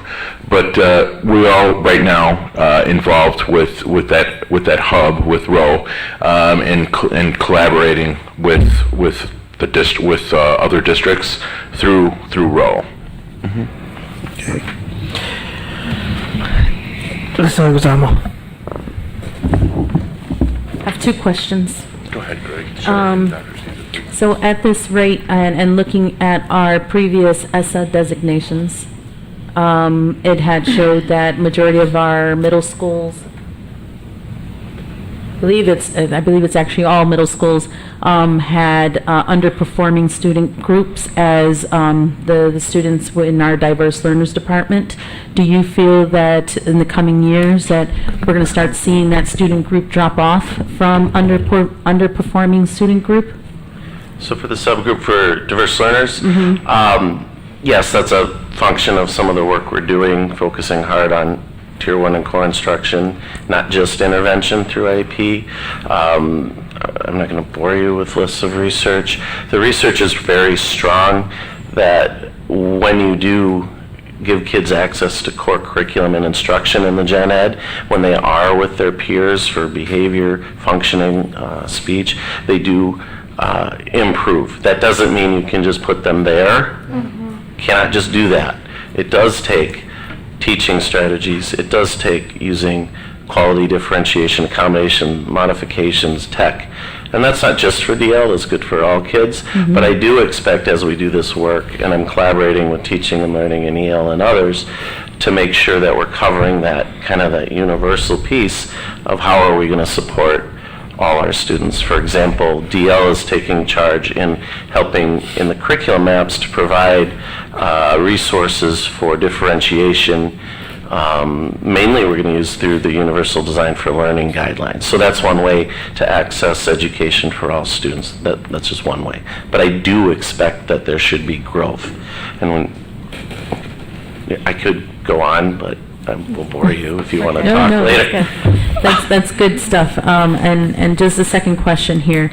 Remind me, what year are you in your 5-year plan? Are you in year 2 or year 3? So we're in year 3. Originally, we had a 3-year plan to kind of... Oh, I thought it was a 5. Okay, so it was a 3. It was a 3, and it was kind of guided to go to the end of Destination 2022. So we're going to roll this last year, which would be year 3. We're going to roll into that, and that's okay because a lot of the work is still being done. Some things we did complete, like the pre-K goal, right? But there's other things we can do with pre-K. The best goal we are completing, but then if we do build a campus, right, that's going to extend it. So we're going to build onto those things and look at those targets that we had for now and see what makes sense. So if, say, we exceed the Gen Ed K through 12 inclusion, what's the next goal? You said it. How are we going to improve growth, or how are we going to improve access, or whatever?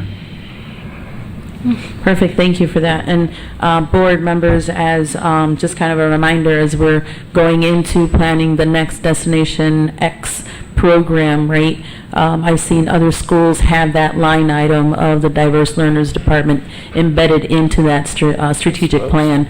So just want to put that out there. I don't know if I'm going to be on the board in the next few months, so I just want to make sure that my board members just kind of remember that. Put down a note. So thank you for that. And thank you, board and superintendent, for all your support. It's been awesome. Just very briefly, my only, this is good news. This is part of what we've been advocating for. I would encourage us as we continue to mainstream our students to also make sure that the supports go with them. And that has just always been one of my, for lack of a better term, concerns, is that I agree with the strategy, the methodology, and it's good to see these numbers increasing because we talk about the overrepresentation of, particularly, I'm not going to say students of color, black students, as it relates to IEPs. And so it's important that what these metrics mean for that group of students, but we also want to make sure that those classrooms have the supports that they need. As someone who has family members who have IEPs who were mainstream, knows could be difficult classes for those students, and so we want to make sure that those supports are also in place. Is because while we want to make sure that those students continue to grow as fast as they can, as quickly as they can, and as much as they can, we want to make sure that the educational environment is not impacted for the rest of those students that are in that classroom as well. So I appreciate the work that you all are doing, and look forward to more good things to come. Question. Mr. McBride. So are you saying, Dr. Bubbles, that we have decreased our outsourcing to private institutions such as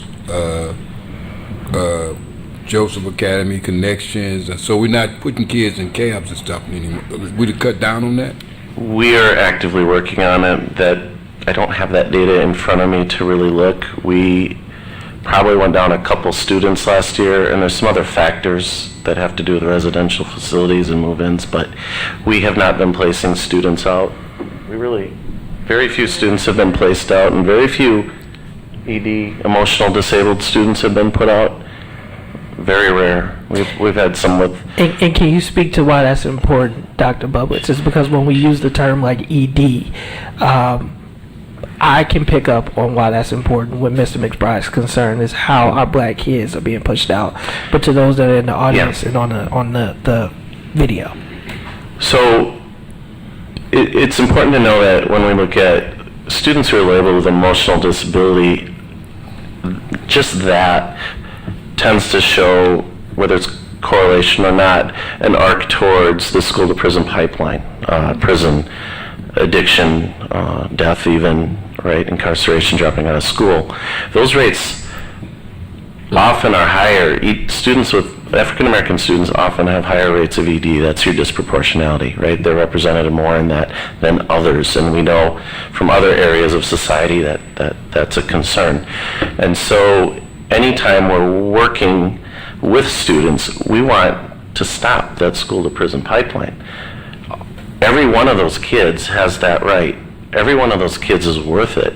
And so the farther they get away from home, right, we don't control the teachers, we don't control the evaluation, we don't control the curriculum, we don't have them home on the football team or whatever. So every time that you take a step away from the general ed classroom, from not being an ED kid, right, you're going farther and farther down the school to prison pipeline.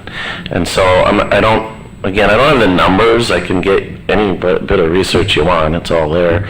Dr. Caesar, if you have some, please speak up. So what's critically important is, if we talk about those two young men at Washington Elementary, and I cannot say enough about that team. If they were not able to have a place in Waukegan, they certainly wouldn't be in a general ed classroom at a home district elementary school. They were very close. I mean very close. And in many districts, they probably would have been pushed out into a therapeutic day school. And it's not that those day schools don't care or work hard or do a good job, but imagine if you're already dysregulated, maybe you have trouble making friends, maybe you're angry and have trauma, and now you're in a room with 9 other kids like that, you might learn some things, and they may not be the most positive things. Or you may feel left out of your community, or you may feel the school doesn't care. So there's a lot of reasons for that. So we need to continue to build to keep our children here, because every life is worth it. And if we do go ahead with the best campus, now not just those kids are able to go into the gen ed classroom like at Washington. Now we're keeping our kids at least in our therapeutic day school, where we got buses out here where they can go transition back a day a week, a period a week. They can go play football or basketball or cheer. Then we control the curriculum, because they're getting the exact same curriculum that we're presenting to you every week, right? It's not scattered. It's not a gap. We can control that. And so we need to keep those kids home. And that's why it's important. And we save money. I'm not necessarily sure we save money. I'm saying we save money because when I look at the contract of Top Line and Safeway, that's a nice budget that we're giving them. We spend a lot of money on therapeutic day schools and transportation and services. And we not only this Top Line Safeway, when we get them there, we have to pay the staff to babysit them. It can be anywhere from $60,000 to $200,000, depending on the kid. Now, I'll let Dr. Pope talk about it. We do get reimbursed. When you say $60,000, that's Motherline. That's Motherline students' coverage. So I mean, you understand where I'm coming from? I know where you're coming from. Believe me, I was just wondering, you know what our statistics was on that, because last year, we talked about that. Yes. And like you said, once they disconnected, they're on their way down to DEOC. Simple as that. And we're I also wouldn't put in a the price creation on of the that. BEST program. So I said we're also in the creation of the BEST program that we presented, right? So we're Correct. going to open more seats. I keep hearing this campus thing. Are we looking at?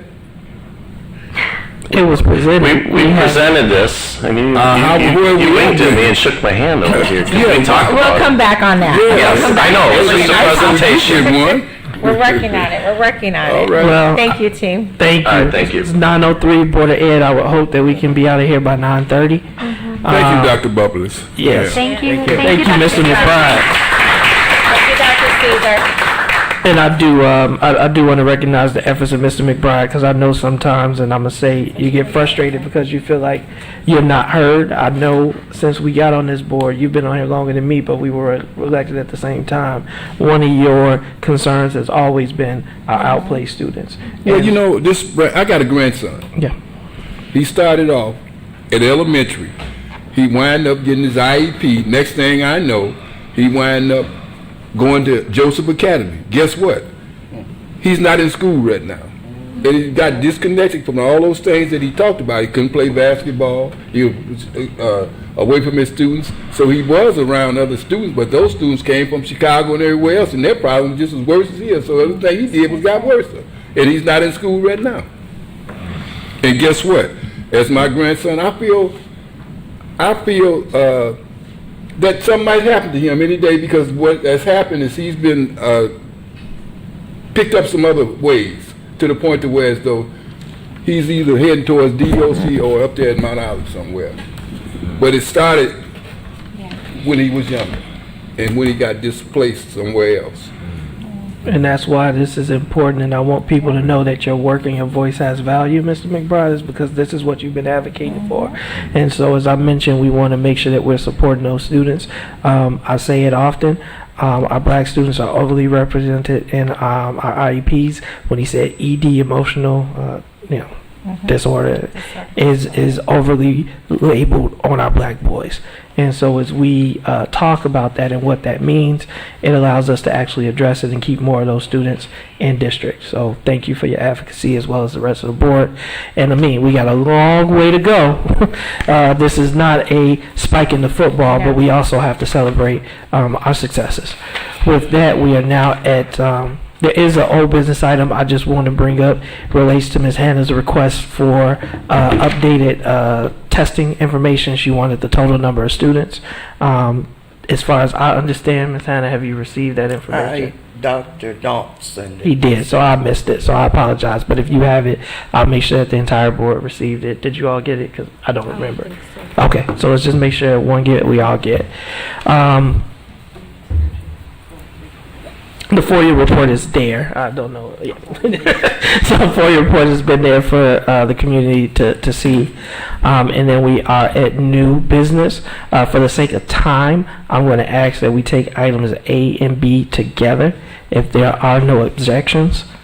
And so I'd like a motion to approve item 20A, resolution designating personnel to receive OMA training, and item 20B, ratification of agreement to engage Raymond James Financial Services, Inc. to provide dissemination agent services. So moved. Motion by Ms. Hannah. Second. Second by Ms. Gonzalez. Any comments or questions on the motion? I have a question regarding OMA. As I looked at the agenda item, I was just wondering, I know that we, as the Board of Education, we are required to take, to have that training, right? And I'm just wondering, was there something specific that happened where the administrators are now taking the OMA training?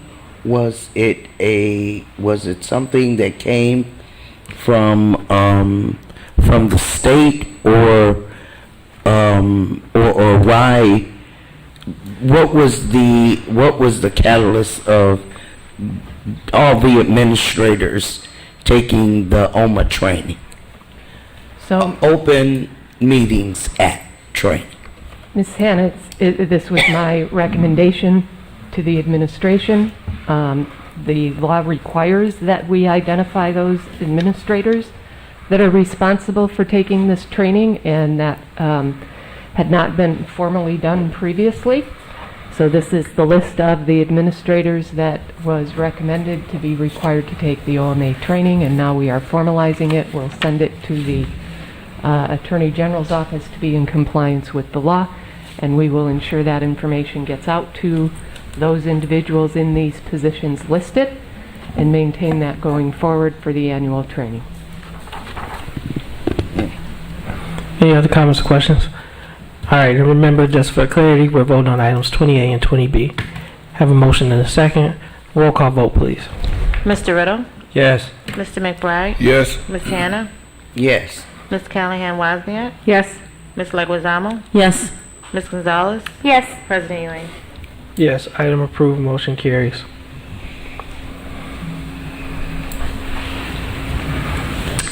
We are at item 20C, appeal of the uniform grievance complaint finding case number 2022-E/E-06 under board policy 2110. It is recommended that the Board of Education uphold the superintendent's decision and deny the appeal of uniform grievance complaint case number 2022-E/E-06 lodged by complaint employee number 16383 under board policy 2110. I make a motion so that we approve this. Second. Motion by Mr. Riddle, second was Ms. Leguizamo. Any comments or questions on the motion? Comments? Go ahead, Ms. Leguizamo.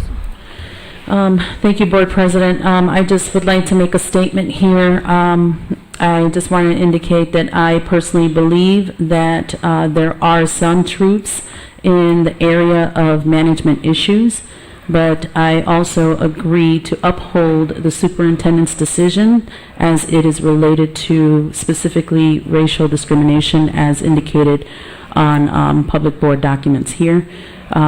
But I just want to stress that I'd like to, for the superintendent to continue to address the management coaching that was discussed. Thank you, Board President. And I second Ms. Leguizamo's comment because I think that it's important for the public to know that we don't tolerate microaggressions or behavior that is as a result or relevant to any of the isms.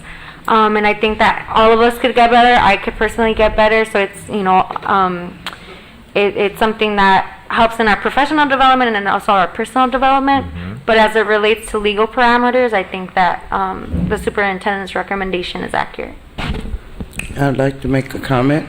Go ahead, Ms. Hannah. I am, this is kind of, this kind of hits home with me because, see, I'm a black woman, and I can just say if you have not lived in black skin, you have no clue what racial discrimination looks like or feels like when it's being done. You can twist it, turn it, call it legal, call it whatever, but if you do not live in black skin, you don't know. And so I will not be supporting the superintendent's recommendation to deny this.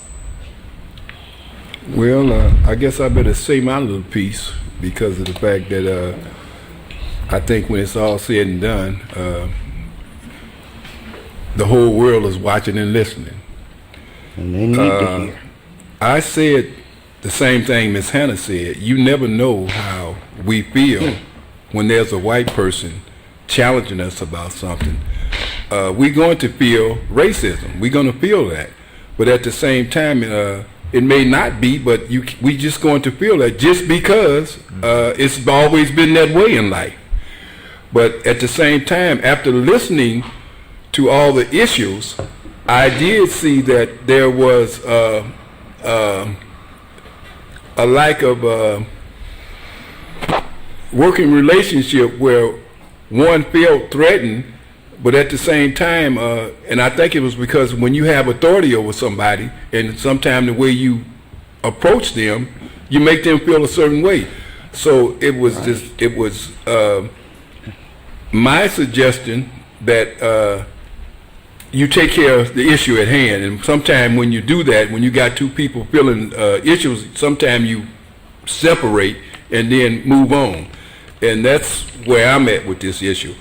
So therefore, I think that has happened, and I'm satisfied because of the fact that I think every individual that was involved in this was their thoughts and their feelings was heard.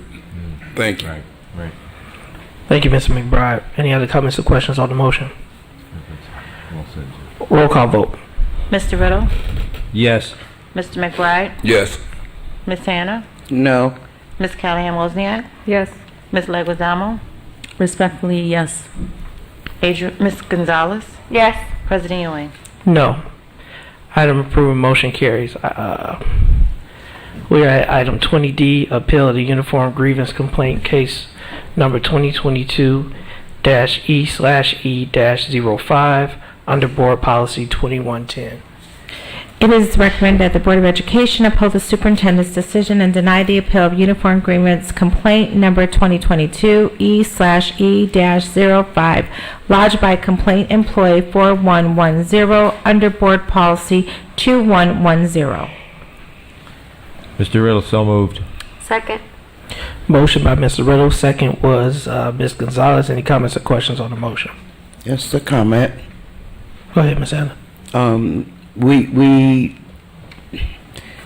as this tribunal sitting here, we have to look deeper than what we see, because we're not present day in and day out with individuals that come with complaints and concerns. And for those individuals, those concerns and complaints are real to them. And it kind of is like a slap in the face to someone, and particularly our staff. And I have a heart for our staff. And at some point,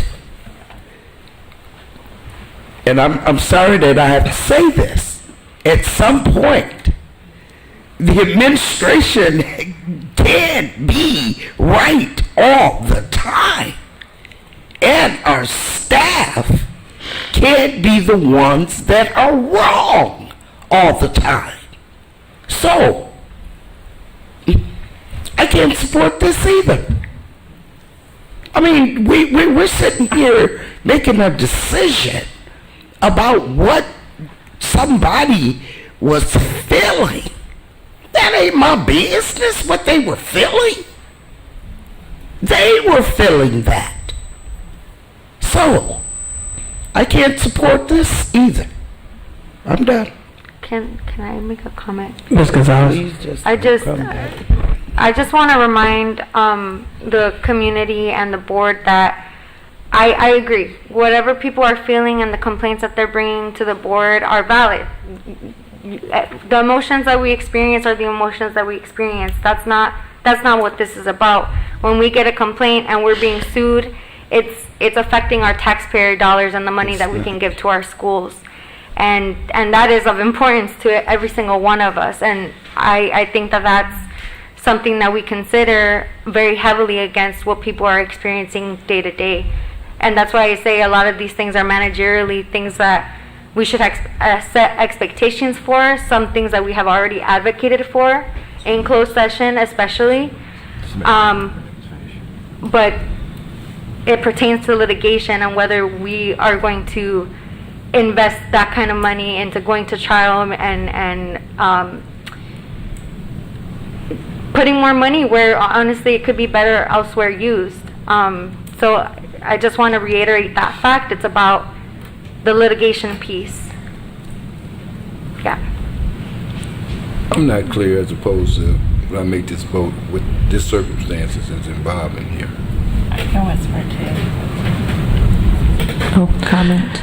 Ms. Leguizamo? Thank you, Board President. So once again, I'd just like to make a comment on this one as well.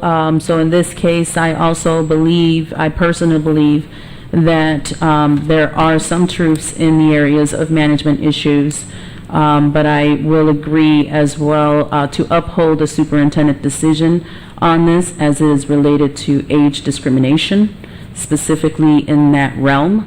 But as we've spoken before with the superintendent, I'd like the superintendent to continue to address the management coaching as discussed with these areas. Thank you, Board President. Thank you, Ms. Leguizamo. Board President, I'd like to just say one thing too. Go ahead, Mr. Riddle. It isn't the superintendent that does the investigation in this matter. It's an attorney. And attorneys have a sense of ethics that they have to follow, or they could be held liable. So they're going to make a decision based on the law and ethics.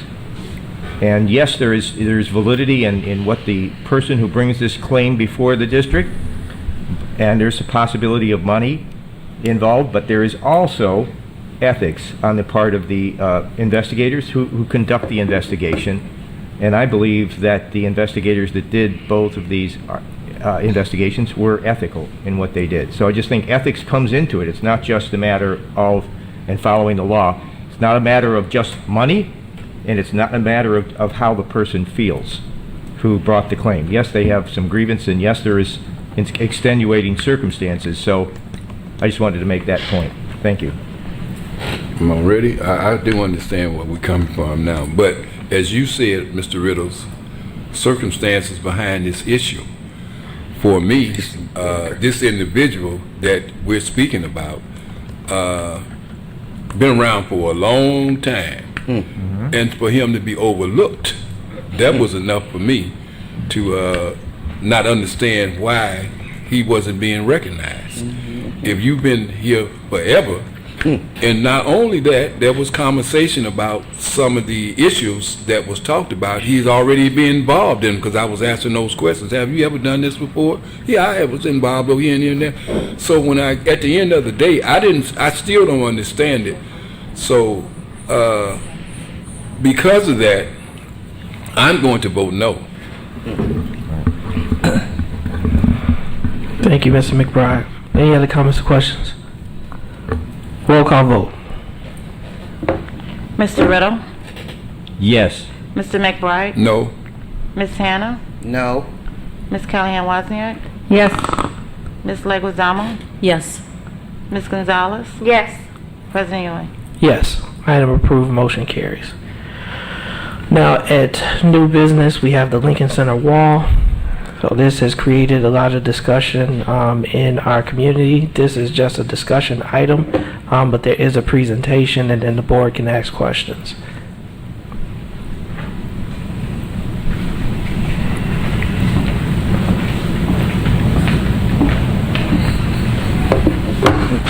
Hello, Mr. Alajakis. Good evening.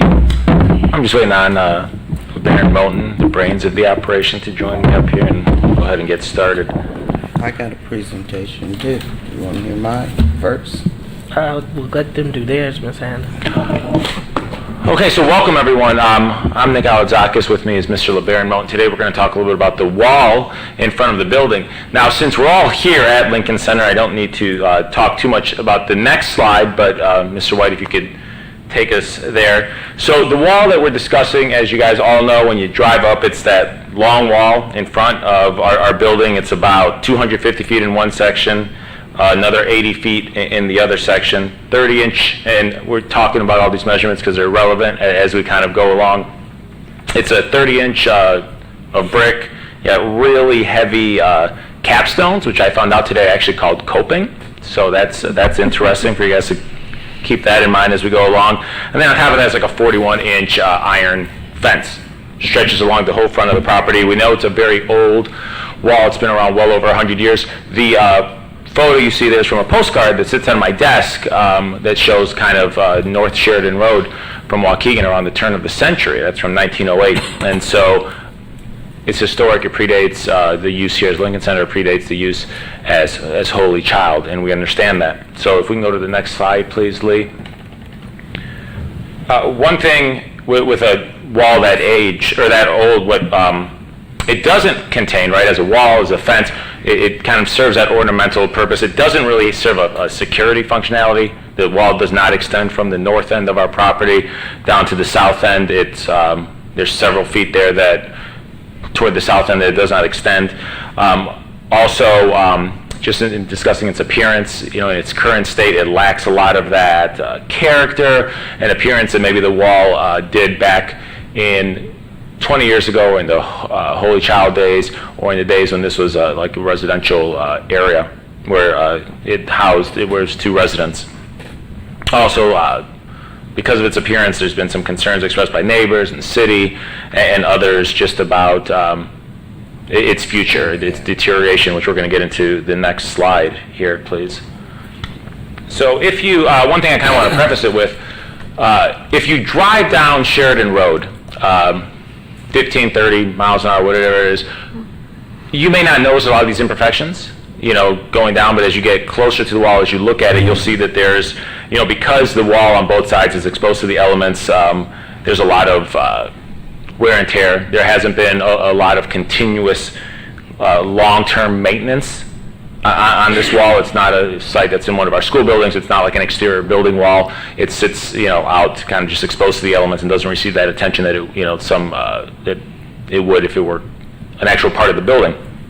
Additionally, you have the thaw, the freeze, it gets into cracks, it expands cracks, it gets it even more, the water gets in there, it deteriorates even further.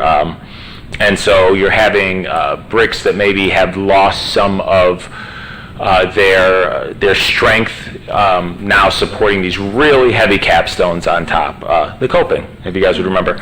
And so as you kind of walk along the wall, you'll see there's shifts in some of the wall, there's cracks. You see some joints, some of the brick have begun to crumble. You see some of the capstones that have begun to crumble, like kind of throughout the length of the wall. And the photos show just a little bit of that.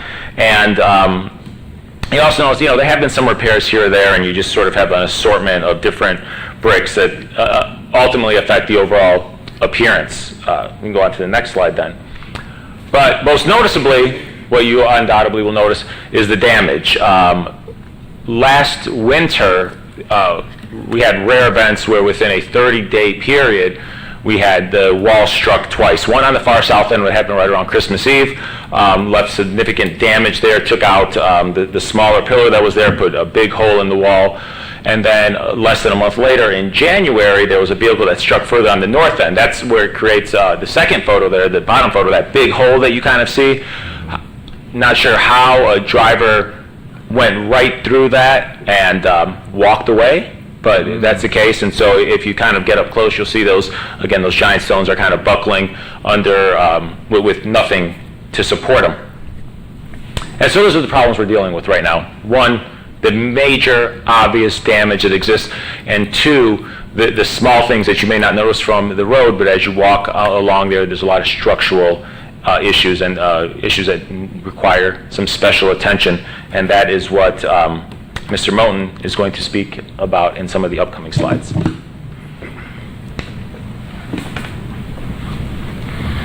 Thank you, Mr. Alexakis. So we just wanted to highlight some of the required work that would be done just to address some of the damaged sections based on the incidents that occurred, as Mr. Alexakis mentioned. For one, the wall is not structurally sound. We know that. You all saw pictures in the previous slide. We have dry bricks with no mortar stacked on top of each other. So the repairs would include approximately 320 square feet of masonry wall rebuilt, reinstallation, not replacement, but reinstallation of 80 linear feet of existing wrought iron fencing that sits on top of the current wall. as well as the capstones would need to be removed so that the masonry wall could be replaced ultimately and set back in place. Rebuilding of the limestone column that's on the south end of the property, which also in the previous picture you saw was completely taken out by one of the incidents, unfortunate incidents that took place back in December. And then flashing repairs so that the repaired sections do not get water infiltration. Now that's just for the repaired sections. That does not include the remainder of the wall, which is the last bullet point on this slide. So with this work, the required work would also need to include addressing the rest of the wall because it has not seen maintenance over several years, decades. So that it can be structurally safe moving forward. Next slide, please. No tuck pointing, no power washing, no nothing like that. Go ahead, I'm sorry. Not right now, Mr. McBride. Let's go ahead. The wall may fall over. So we have some options. We have 4 options here on the next 2 slides that we explored. Now, we did want to clarify that insurance would cover the cost of the new design for repairs or replacement to be bid for the recently damaged sections only. So repairs of the recently, repairs of the recently damaged section only. So we have option 1, which is a rebuild and repair of the wall. In order for them to repair it, they have to rebuild it. Most likely they're not going to use all the old bricks to put them back in place where they were because they got damaged. That would include extensive work in the areas of the damage, and that would be approximately 15% of the overall length of the wall. So we're portioning that out. We're approximating that's 15% of the overall wall. So we would address that part in the repair and rebuild piece only in this option. That's estimated at $150,000. And if we were to go that option, we would have up to $50,000 in maintenance costs to address and restore the rest of the wall that did not get recently hit by the vehicles. We would recommend that with that option. And the insurance would not cover that cost. Option 2 would be to demolish and rebuild with a similar style wall, brand new similar style wall with a half iron fence on top, and we estimate that to be $250,000. Option 3, next slide please, would be to tear down the wall and salvage the entry columns that are not at the exit but at the entry to the parking lot. So there's 2 limestone columns right there. Salvage those, remove the rest, and not replace it with anything. So we would estimate that to be anywhere between $40,000 and $50,000. Right now there's limestone footings that are underneath the brick. We believe it's nice. It's in the ground probably about 3 to 4 feet deep. We would propose leaving that, and we would not replace the wall. The 4th option is to remove the wall and replace it with an ornamental fence with brick columns. So it would be something very aesthetically pleasing, have some character, and we would we would extend this option for option 4. So right now we have approximately 330 linear feet with the current wall. We're estimating based on some measurements we've taken, there's almost 170 linear feet to go from the south end of the wall all the way to the current wall, all the way to the south end of our property line. So it is nearly 500 linear feet for this option, and this cost would be determined based on project designs and bids, but this would be potentially a cost-neutral option based on the repair costs we get quoted from our insurance carrier. The reason why, again, option 4 is bolded is because this is our recommended course of action. So we wanted to give next slide please. We wanted to give a slight visual of what this potential option 4 would look like. And again, this would span all the way from the north end of the property to the south end of the property, which would be an additional 170 linear feet. It would give the aesthetic appeal, and I'm going to talk about some reasons we're recommending this in a moment, but it would give the aesthetic appeal, create a functional barrier, and it would be a better option we're proposing than leaving nothing there at all. Next slide, please. So why replace with the new design we provided an option for? Again, aesthetics of the property, the neighborhood. It enhances the future entrance of the proposed AOEC and BEST program, which we brought to the Board of Education with the transition plan back in April of this year. Extends the functionality and the footprint by going from 330 feet to 500 feet, spanning the whole property. And this option would be planned and designed with the intent to be cost neutral based on the repair prices we receive. from our vendors through a formal bidding process. And we think that's very important because, as Mr. Riddle said earlier, we're doing committee reports, capital improvements. We're planning those now. That has been a priority of the district for several years. We do not want to take away funding for other projects within our schools, such as parking lots, school window replacements, and future mechanical improvements. And we do believe in the future, with this options and some of the materials we can design, it would be more cost effective if there was any future damage with this type of fence as opposed to what currently exists. And I will turn it over to Mr. Alazakis to close us out. Thank you, Mr. Moten. So one thing that we have been trying to be deliberate about as we're moving forward with this project is salvaging some of it. We understand there's a connection to the wall for a lot of people. Maybe you worked in this building, maybe you attended school in this building, or you grew up here around the near North Historic District or anywhere in town, and it's just a part of it that you find to be significant. So we do want to work with our selected contractor to see if some of the existing bricks can be incorporated into the new fence wall design, see if any of them can be reused, repurposed in another capacity at the building. And of course, we do have the option that we've advertised that people, if they would like a brick, if it's something that they'd like just as a keepsake, they could reach out to us and we could provide for them. We've had about 65 bricks or so requested so far from about 2 dozen people. It's something that, there's people out there who apparently collect bricks from projects, like as historical buildings are torn down, they close. There's people who collect those, and so we've had some collectors. We've had a number of former students. There's a class reunion coming up from Holy Child. They've come out looking for these bricks. So I've been kind of interested and impressed with how many people have been reaching out to me looking for those. So that's something we are trying to do. We do want to keep some of that in mind. And then just to kind of close us out, just to discuss the next step. So the next step would be engineering design with our envelope consultant, Archon and Associates, and then from there we could prepare our bid specifications for replacement. And so this evening, Mr. Moten and I and the superintendent want to make this presentation to the board so the board is aware of what we're looking toward, because we know some of you have received some questions about the wall. Have probably been receiving questions about the wall since January when the second vehicle hit. And again, can't understate how strange it was to see the wall hit once, let alone twice. Anyone who's been... The wall has been hit many times. I don't recall in my time giant sections of the wall being removed like that in a 30-day period. And so it was, unfortunate to see that, but obviously we need a solution, and this is the solution we're proposing. It's going to be deemed as a historic preservation. Board President? Go ahead, Mr. Riddle. Mr. Alazakis, can I ask the question? I wasn't clear about that base down on the bottom, which extends several feet down into the ground, you said. Would that be removed under your proposed option, or would that remain and just be covered? It doesn't appear in the picture, so it does stick up in places, you can see it above the ground level.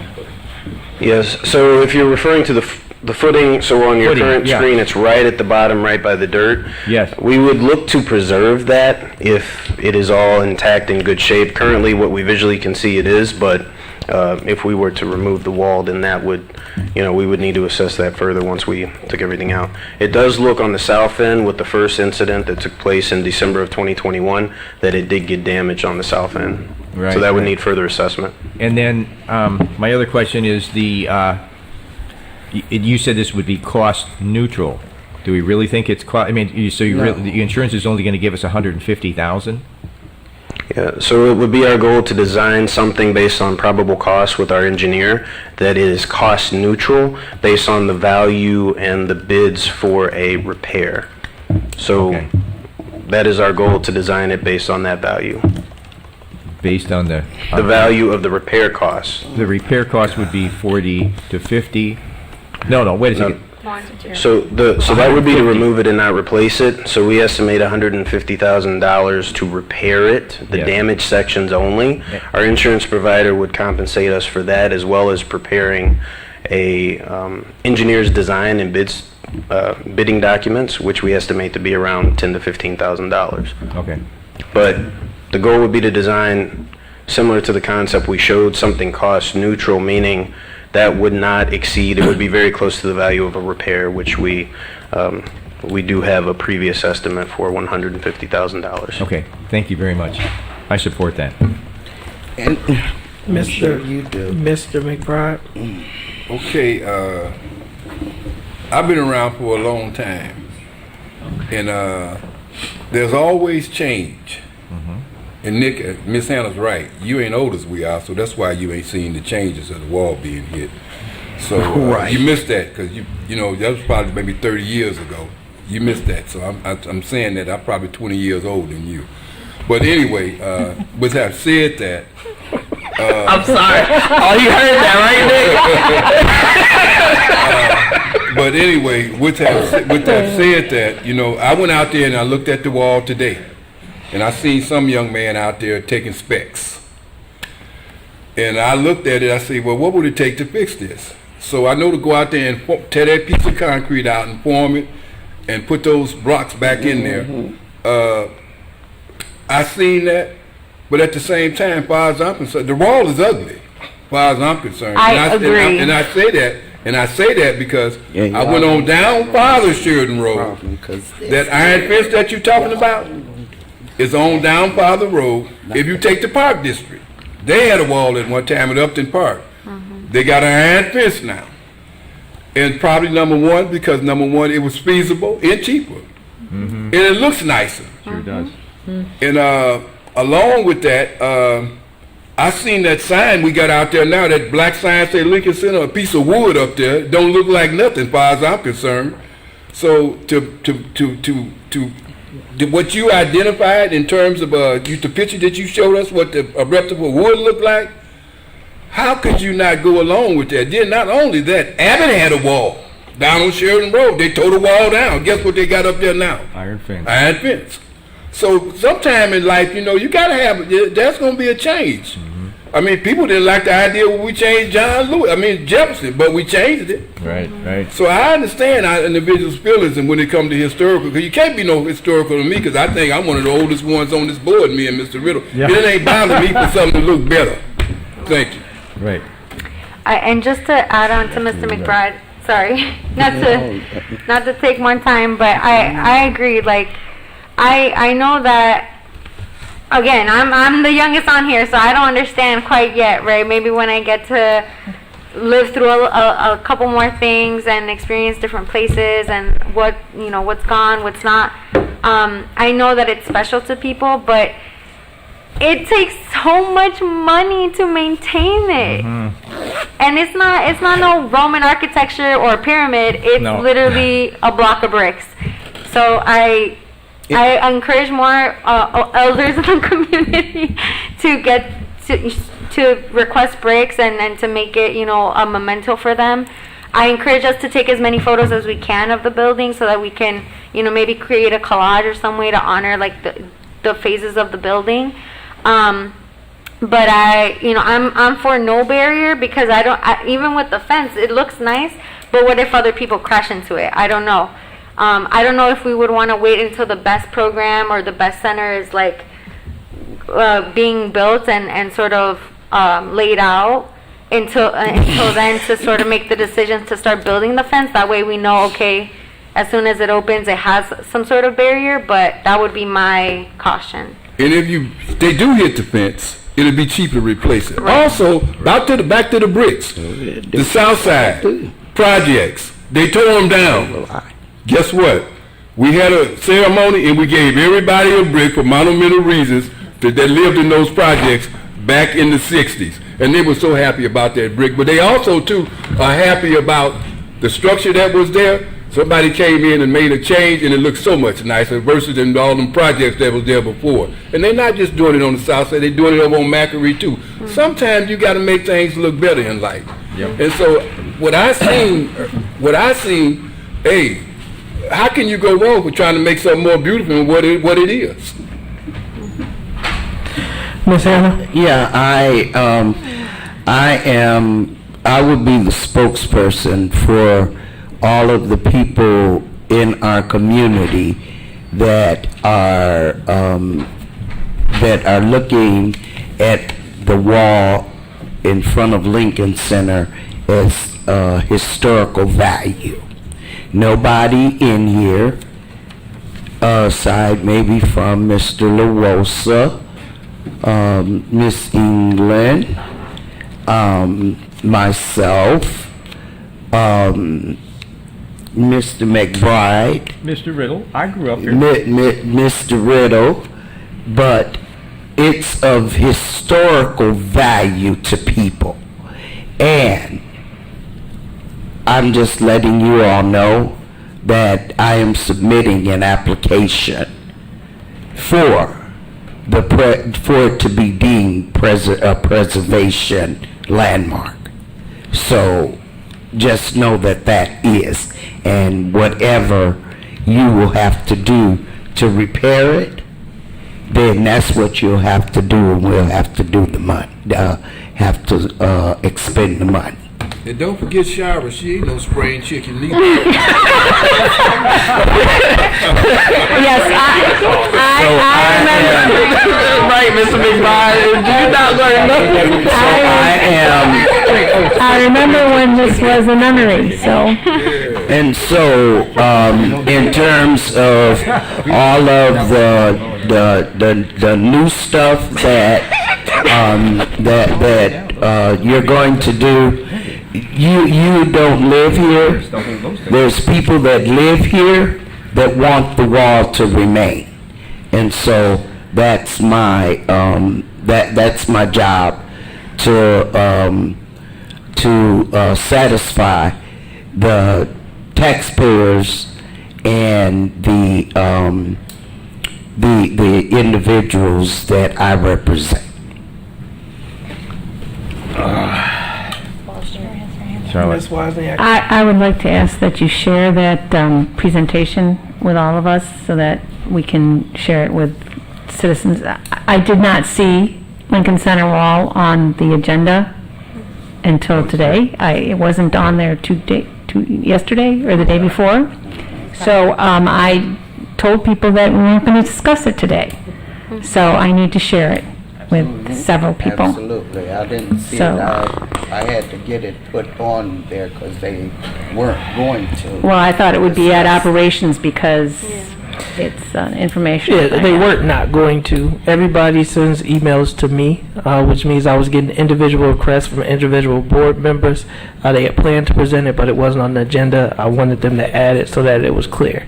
So if we need to go over it again, if you want to know, my particular stance is not for or against. I feel like we are spending a lot of time on the fence. Yeah. And either we're going to keep it or we're not going to keep it, and that's going to be a board decision as far as cost. As we relate to myself sitting on the Capital Improvement Committee, I heard from a community member, I won't call him by name, that criticized spending for our back to school celebration, right? And we talk about how we don't know where funding will come after the pandemic. So to Ms. Hannah's point, if we're going to spend the money, we're going to spend the money. But no, when we spend this money, there's something else that we're not spending it on. And that really is. So when you talk about prioritizing the taxpayers, I want to have the staff understand is that their recommendation was not to destroy history or a legacy. It was looking at how the district is spending its finances, and they made a recommendation that they believed would preserve the integrity of the building, create a better functionality and use of the gate. It wasn't because they don't live here. Nick has been here his entire life. His entire family comes here. LeBaron has been with our district for over a decade, if I'm not mistaken, Mr. Moulton. So these are not individuals that just randomly woke up one day and decided to tear down the Lincoln Center wall. And I hate that it's characterized as such. They're bringing their best informed recommendation. At the end of the day, this board is going to vote yes to tear down the fence, or no, don't tear down the fence and spend $250,000 to replace. But I don't think we have to demonize each other in the conversation. So I will continue to say that I don't want us to spend an inordinate amount of time determining what we are going to do with this fence. We have much more important things that we need to be focused on as a district. So either we're going to pay for it or we are not, and that is going to be a board decision. Maybe. Again, Ms. Hannah, I encourage you to, but I understand how that process works. Me too. Okay. Ms. Leguizamo? Yeah, when I followed up on this, I didn't realize a chain of events that was going to occur. But, I am excited that you guys did put this presentation out there. It does give me a broader idea of what is going to occur, right? One of the options that I know one of the community members was thinking about, and this is along the lines with preservation of the wall, was maybe just like cutting out sections of the wall and what that cost would look like, and maybe it's cheaper to just kind of remove strategically sections of the wall, and you have kind of like the wall in various, in a nice unified way kind of thing. I don't know if, because I didn't see that as one of the options that you guys had looked at, so I just kind of wanted to put that out there if you're still looking at other options, right? Because you're still needing to quote out option number four, which is the wall. I need to go back to the community and have conversations with them about how they feel now that they would know more information. This is the historical district, and the residents in this area is very big about preserving the history in this area, and that is where we're seeing a lot of hashtag Save the Wall come from. And I just kind of wanted to just put that out there. So I want to have further discussions with the community on this. What are the next steps? When are we looking? What's a timeline on this? Do we have a timeline? What we're looking at? When we're looking to need a decision? Can we come back to you on that? Yeah. Because we were asked to put this presentation and they worked on it. So we'll come back to you and we'll come back to the board either an email or say a little more during OSC. I don't want to commit to OSC. I heard the board president about, there's other things to focus on. Yep.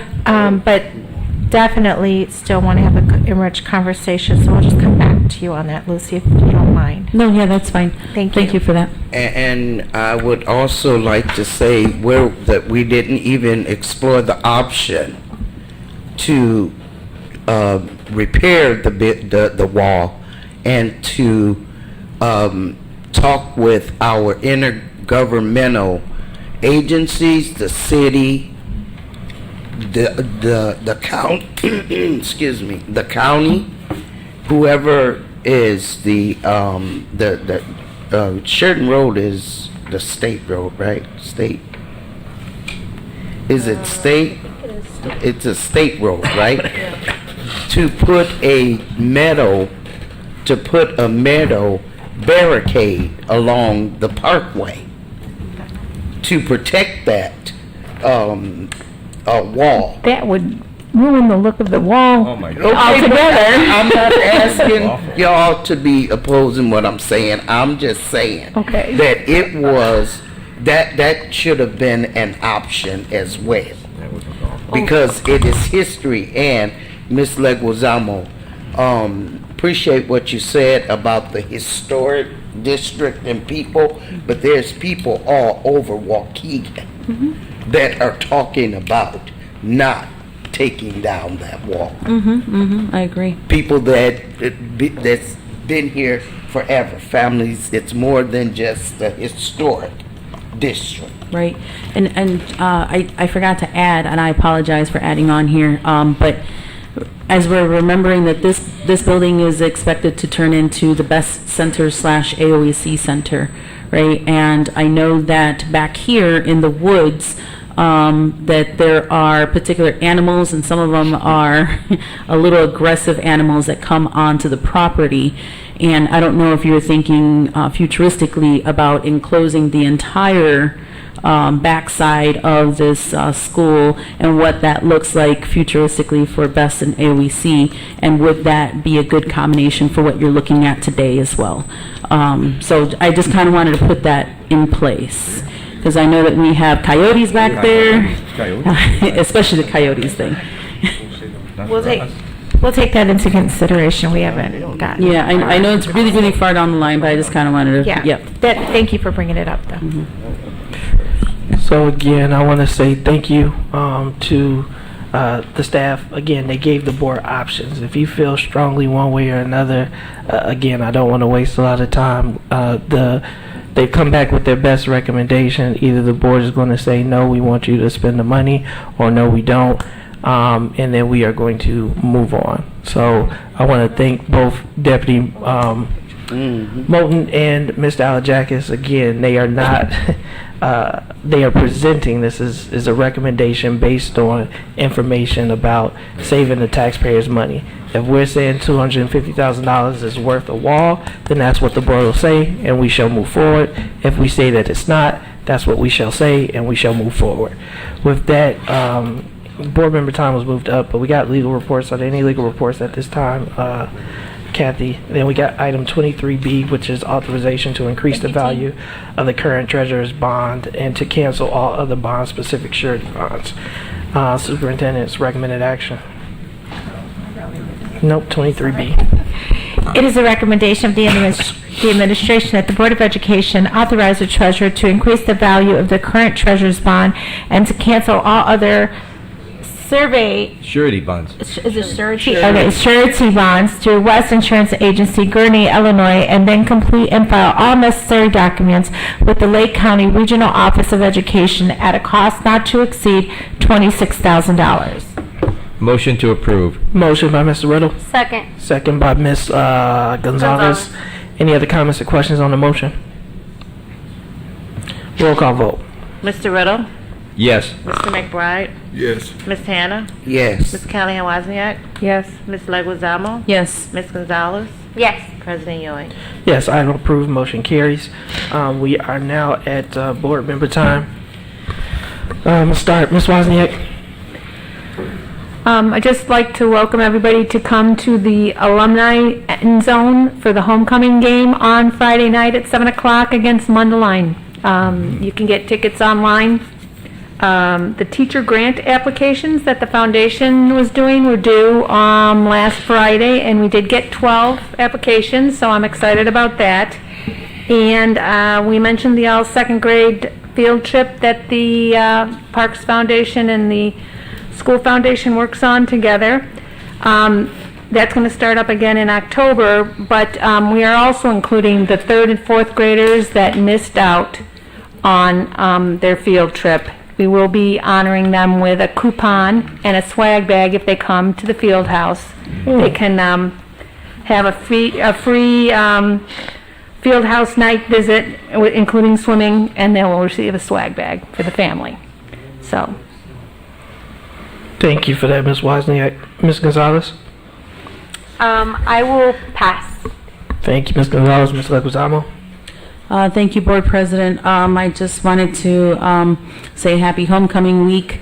I apologize to the community. I did not have time to talk to my fellow board members about dressing up like Adam Sandler today. But that's what today's thing is, and I'm really excited to see some of the other events that they have at the homecoming week. But just want to say have a good night, and thank you everyone for staying with us, and have a good night. Thank you. Thank you. Mr. Riddle? I'm going to pass, sir. Thank you. Ms. Hannah? I would like to say thank you to everyone listening. And I really had a good time judging the parade on Saturday. I received a little camera and from one of the classes that was walking in the parade, and I wanted to showcase it, and so I also received a card of thank you, and on the inside a number of students wrote thank you to Miss Hannah, and so I just made it into me a little fan, and so I thought that was cute. But the other thing, and it touched me, I received a phone call, and I was told to come to Washington campus.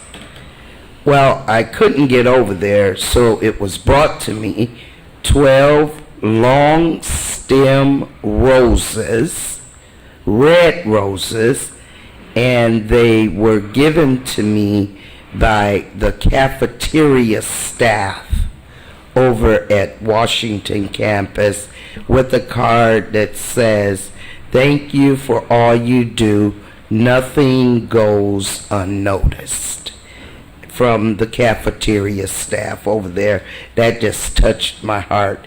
And I guess I am making an impact with some people. But anyway, this has been such an experience for me, sitting on this board for 27 years. Amen. And so it is,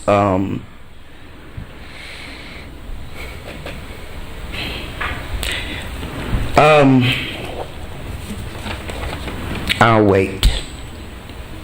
Thank you, Board President. Thank you, Ms. Hannah. Mr. McBride?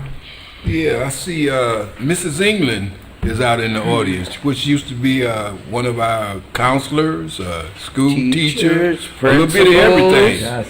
And speaking of a historical, you do have a historical building down there, I think. I was going to say, you going to get enough of calling these Not